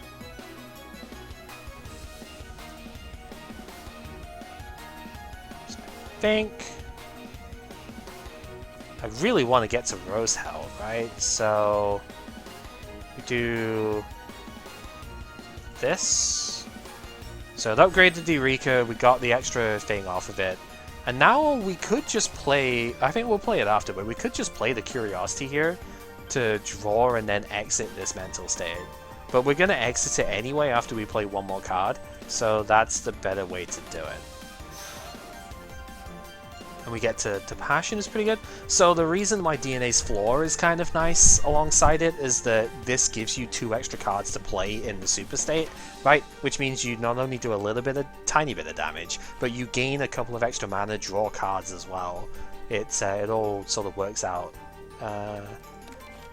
very nicely.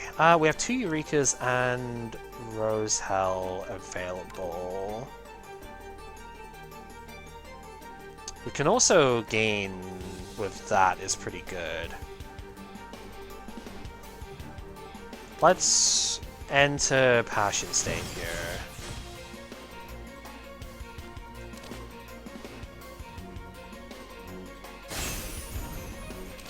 So then we can use this one.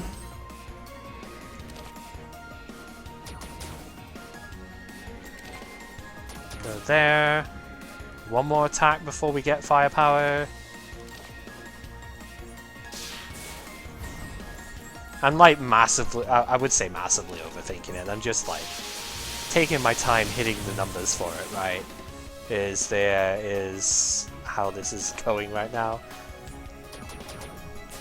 Because we still have, yeah, we still have Rose Hell in the deck as well. So we draw, and the Blade is also possible.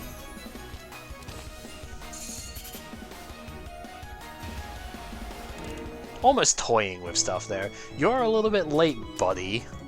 Radio at the very end here. I guess if we get an ability here, it could ping in.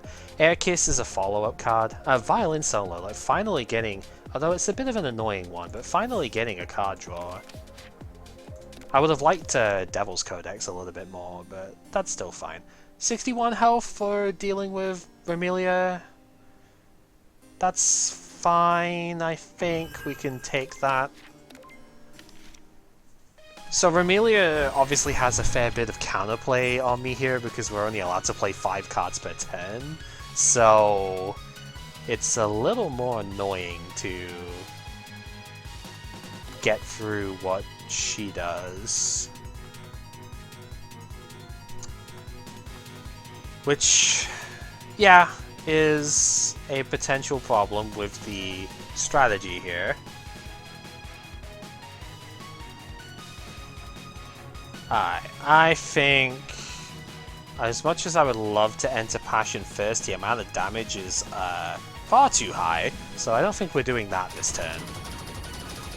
At which point, we do just want... See, the problem is she could also do Vulnerable to me, and if she does Vulnerable to me, I think this fight is over before it even began. So, like, I'm a little concerned at that, I won't lie.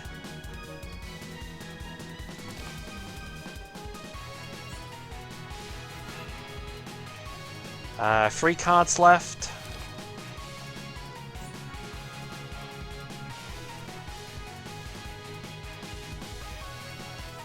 A DNA floor is not good here.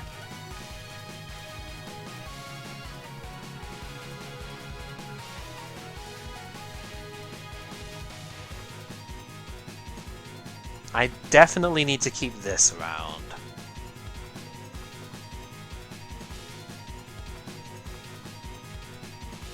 It's tempting to, I mean, because of the other stuff I've got, it's almost tempting to get rid of that. I mean, I've used the dream, right? Yeah, so that was the whole point, sequencing this so that these are what I draw next turn. I think in that case I need to get rid of that, because I can't really use that this next turn.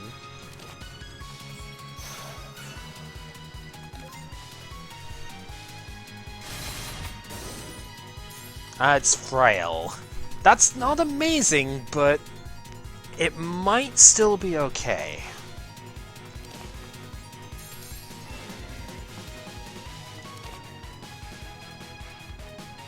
Draw 2, 1 goes back on top. Gets upgraded as it does, so that one there. Does get rid of the Eurekas as well, which is a bit annoying, but that's fine. It only got rid of 1. Actually, can you put... Oh, I mean, Rose Hell is a dream card, so I guess that's fine. Thinking, like, could you like take the Eureka and then it would work out pretty well? Possible. Yeah, unfortunately, kind of just gotta go defensive this turn.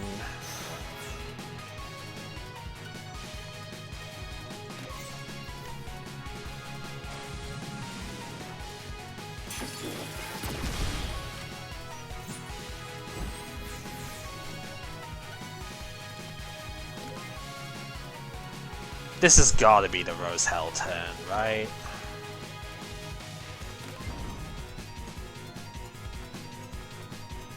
Because it's the firepower turn for me as well, so this has to be the Rose Hell hit.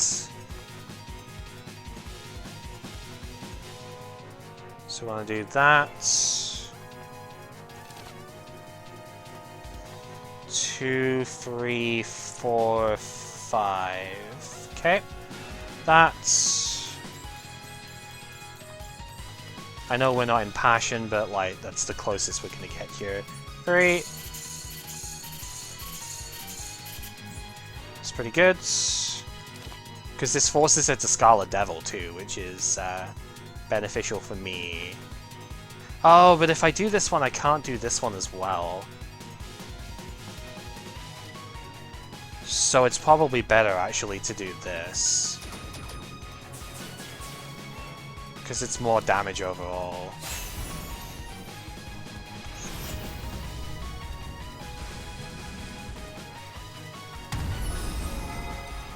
Okay. So with that said, this is why we have 2 Ageless. We do that one.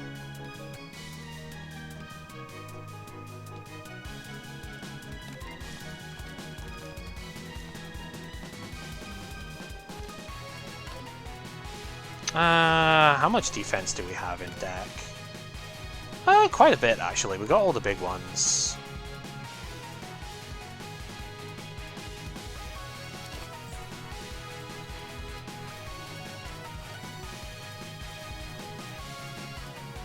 Yeah, that seems good. Draw.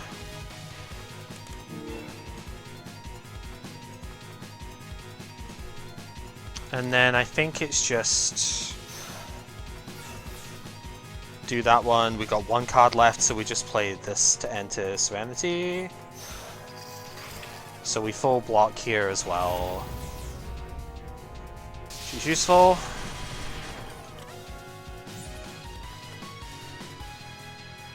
Yeah, so we managed to avoid the stay this turn last time round, which is obviously helpful. Last 3 cards. That's actually pretty good.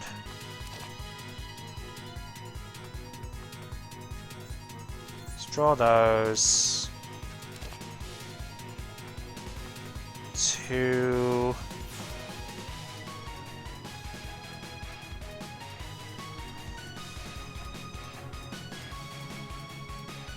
kind of don't even want to actually play them.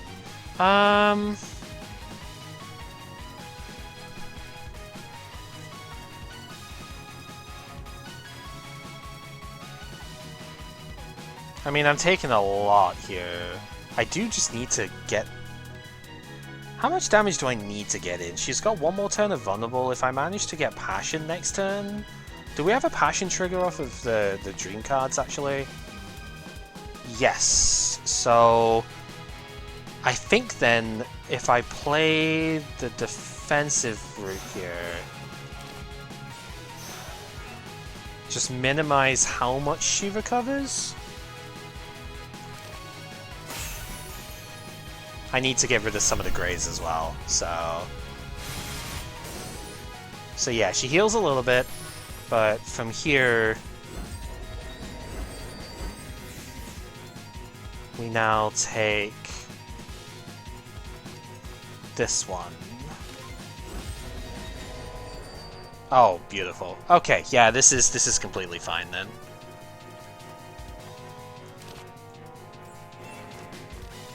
And then here, the one thing is if you enter a mental state before the end of your card being played, it does not trigger the Fugu part here, so you don't get the card draw, you don't get the extra mana, but like it literally doesn't matter here, because we're just going for maximum overkill. Fire!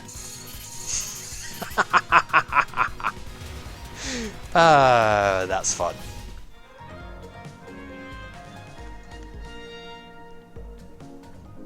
So this deck doesn't go quite as crazy on playing all the cards ever as my first one did, so I think we're a bit more reasonable here. Oh, Xena card is kind of nuts though, right?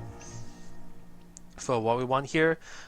Stone would be really good if we were playing the other Koishi and had more follow-up synergy, because her red rare is absolutely bonkers for follow-up type stuff.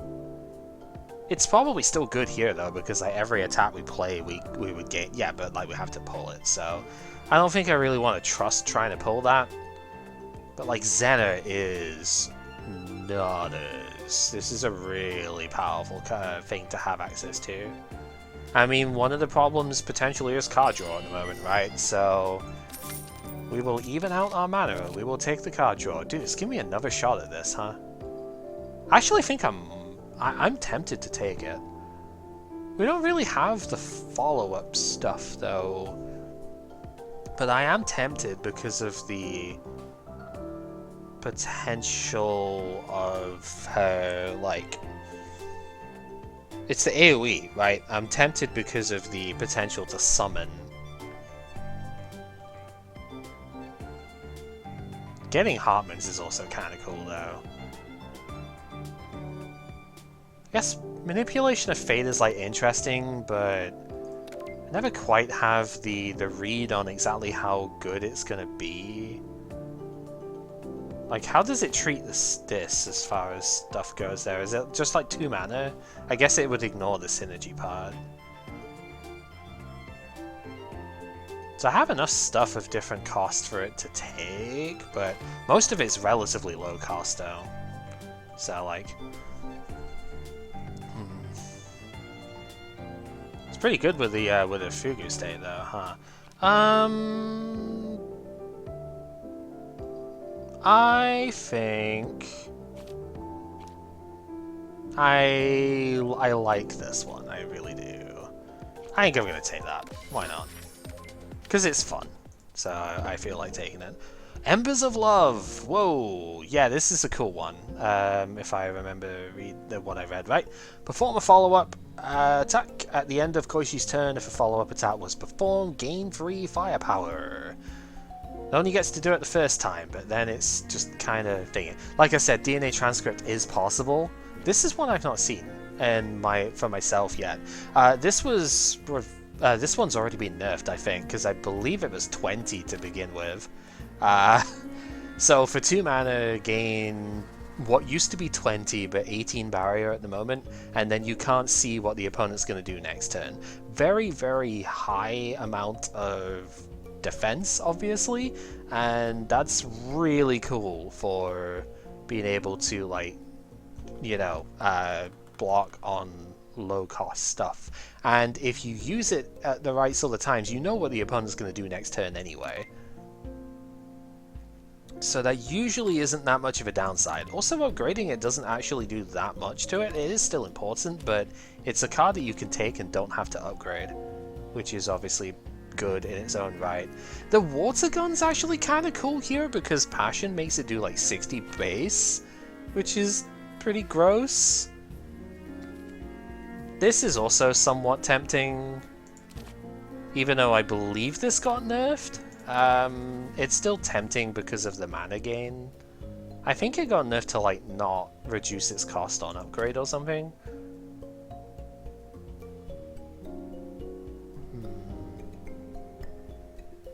Of course, the other thing to potentially look at is the book. This isn't as good a store as I'd have been hoping for, but it's still not awful.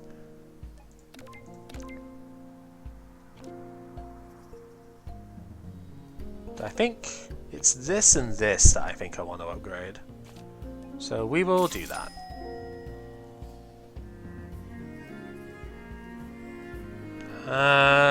Card drawer is still strong. Yeah, I have nothing else to trigger follow-up attacks, so Embers of Love is not particularly good. So I'm not really too fussed about grabbing that. Unless I got this as well. Which, I mean, maybe. But I don't think I've got enough stuff to really justify it. I mean, I've got one follow-up attack. It does sit at the bottom of the deck, so that's not awful. But I don't think it's worth putting a card that is otherwise a little bit of a brick, if we're being real. I think we take the Healy stuff for sure. We're not going to spend a mana on anything else, so we might as well thingy that. I forgot, we've got the portal gun, so we just get more stuff up here. Auto upgrade, we could also upgrade one of those, not really that useful. Exile any number, not particularly good. Take the skill then, yep, take the card draw. Still more that we could get, it's just not the greatest of stuff overall. I suppose this is fine, because it's another vulnerable trigger. And more mana, sure, why not? That'll do. It's a lot of tools to add in, but that's still fine. Oh yeah, I was gonna... Do I need that upgrade for... Not really, right? We've got everything I think that I want desperately, but it's really just do I upgrade? I don't think I do. I want the firepower. Because firepower, passion, vulnerable just gets everything done faster, right? Okay, Seija has been changed a little bit, and we do get the change immediately. She can now start with the bow instead of the decorated cup. So she can't steal your exhibits immediately, which, to be honest, is actually a pretty huge deal. But she does now get the ability to put statuses into your discard and deck a little bit more readily, which is a tad frustrating. But I think it's manageable. This is just like all card draw, but I think that's... the problem is it's like Quiet Moonlight is just a gross thing to have to put into the deck. So I'm tempted to get rid of one of these.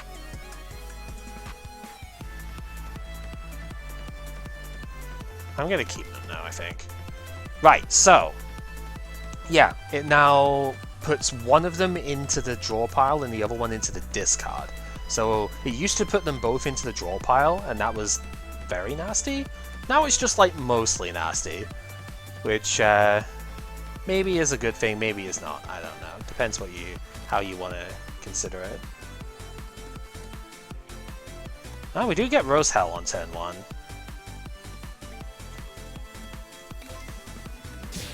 We're going to take a lot of damage here at the current point in time, though.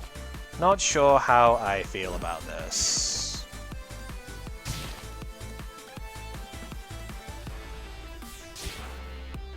Well, this kind of helps. And I mean, hey, we didn't get killed by the teapot, so I guess I should probably be somewhat thankful here.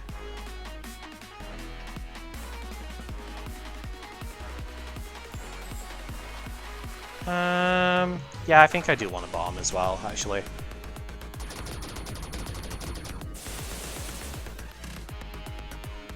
Yeah, the Xena card maybe could have been used slightly better, but so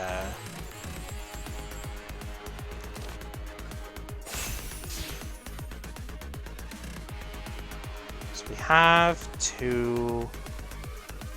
So we get to 8 mana. Do I need that much damage on her though? This is doing 34 a pop. And we have 7 triggers of it right now? We can only do 164 actually, yeah, I do not need that much damage.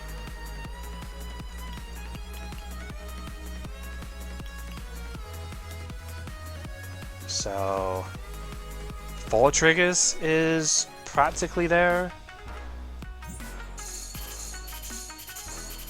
It's like I really don't need that much more. Don't go overboard if you don't have to, right?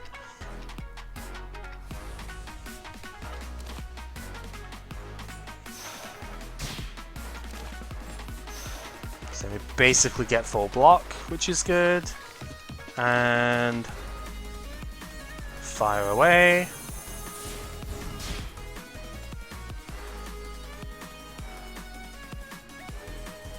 Yeah, there's not really any point in playing the other card draw there either. We'll just keep it as is. So she puts 1 glare into the deck, 1 moonlight into the discard. I've already put 1 moonlight into the discard as well, so that's kind of irritating, right? But this hand doesn't do that much. I can't really afford to go into passion here, as much as I would love to.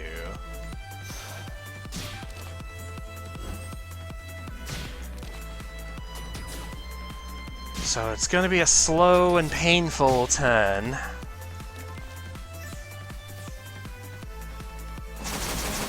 Ow.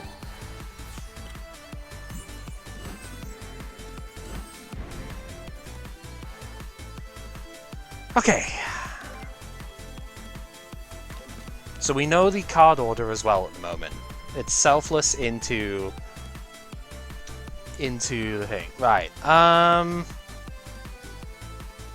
How much do I think I can get here?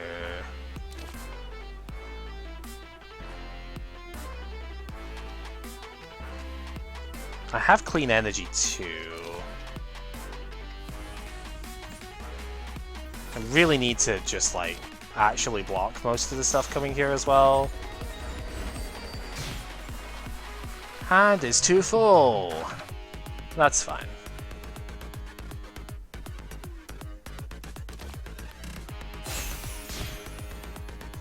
So then we have this one.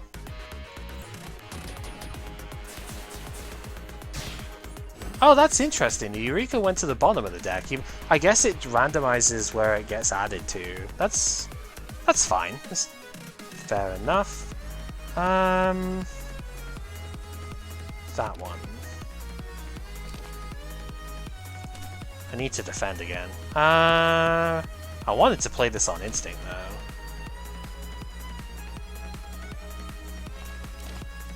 I guess this is fine.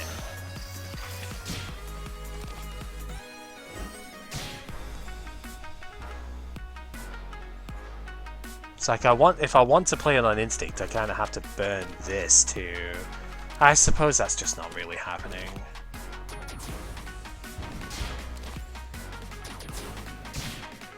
It's unfortunate, but we will live. And we've got most of the damage out, so there's no reason to play the other stuff here. Let's just leave it at that.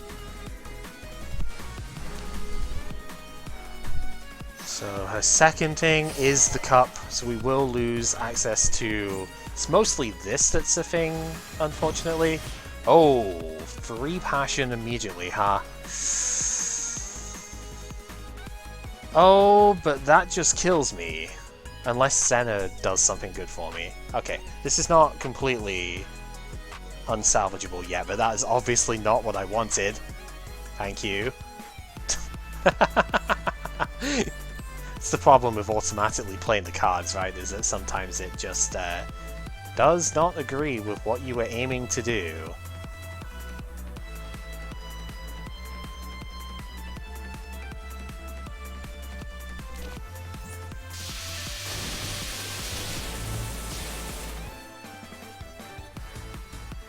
I think I have to play that now, which is scary, but... Okay, so what would that have drawn? Curiosity would have been really good. We're on 2 inspiration, though. We do have Eureka's in the deck, right? Oh, no. No, we have 1. It's not likely. I think we're probably dead this turn, to be blunt about it. But, again, Zendikar draw 5 is what we kind of have to bank on here. So that means I've got to play a bunch of stuff down to allow for that draw.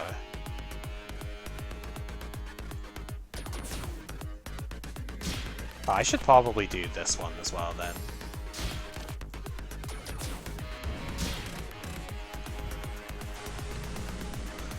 Alright.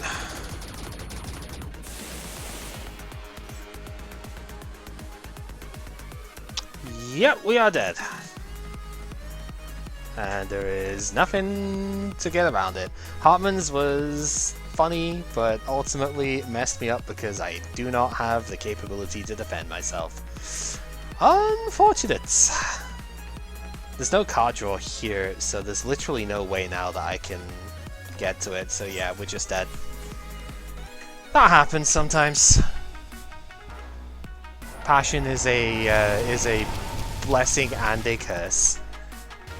I was not intending to enter that state this turn, so sometimes you do just kind of get yourself messed up. I could have just restarted the fight, right? And it's like, if I restart, do most of the same bit, don't play Hartman's, then I kind of win. But I'm not about that at the moment. It sometimes doesn't work out the way you want it to. Regardless, that was a fun run though, and it showed off a lot of what Koishi can do, which is always interesting to see. Yeah, really just needed a little bit more exit passion, I think, is the thing.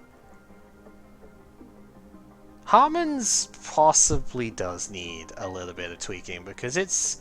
I don't know, the whole, like, subconscious action thing, it is very fun, but it's also, like, super unpredictable.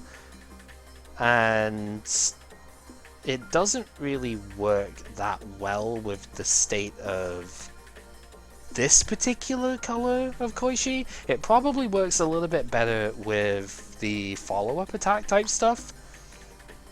If you have a deck that's got a lot of follow-up attack and a lot of triggers for follow-up attack, it might be better on the other side. But for this particular color, yeah, probably not the best. And like, I know I shouldn't have picked it, I just wanted to because it's fun. And hey, if that backfires, oh well, right? I'm not gonna worry about it. Like, I know that could have been done a little bit differently. Anyway, regardless of that, thank you for tuning in and for watching the... Basically, for this is like the 4th Koishi run I've done with it now, but like the first major one that I think was actually like stupidly fun to do with it here. The first one was really cool too, like exit, enter, serenity, state stuff was really neat, but overall the deck was a little bit too slow into Remy, and this one showed a little bit more restraint, I will say, not just like play your deck out 3 times in a turn sort of thing, which is absolutely doable, but it's hard countered by Remelia, so you gotta be careful that way. Yeah, no, fun character. I haven't tried the other side yet. I'll probably do that off stream and then maybe come back to it on and do another one of these with the other side and see what it's like. But for now, yeah, thank you for watching, and until next time, take care.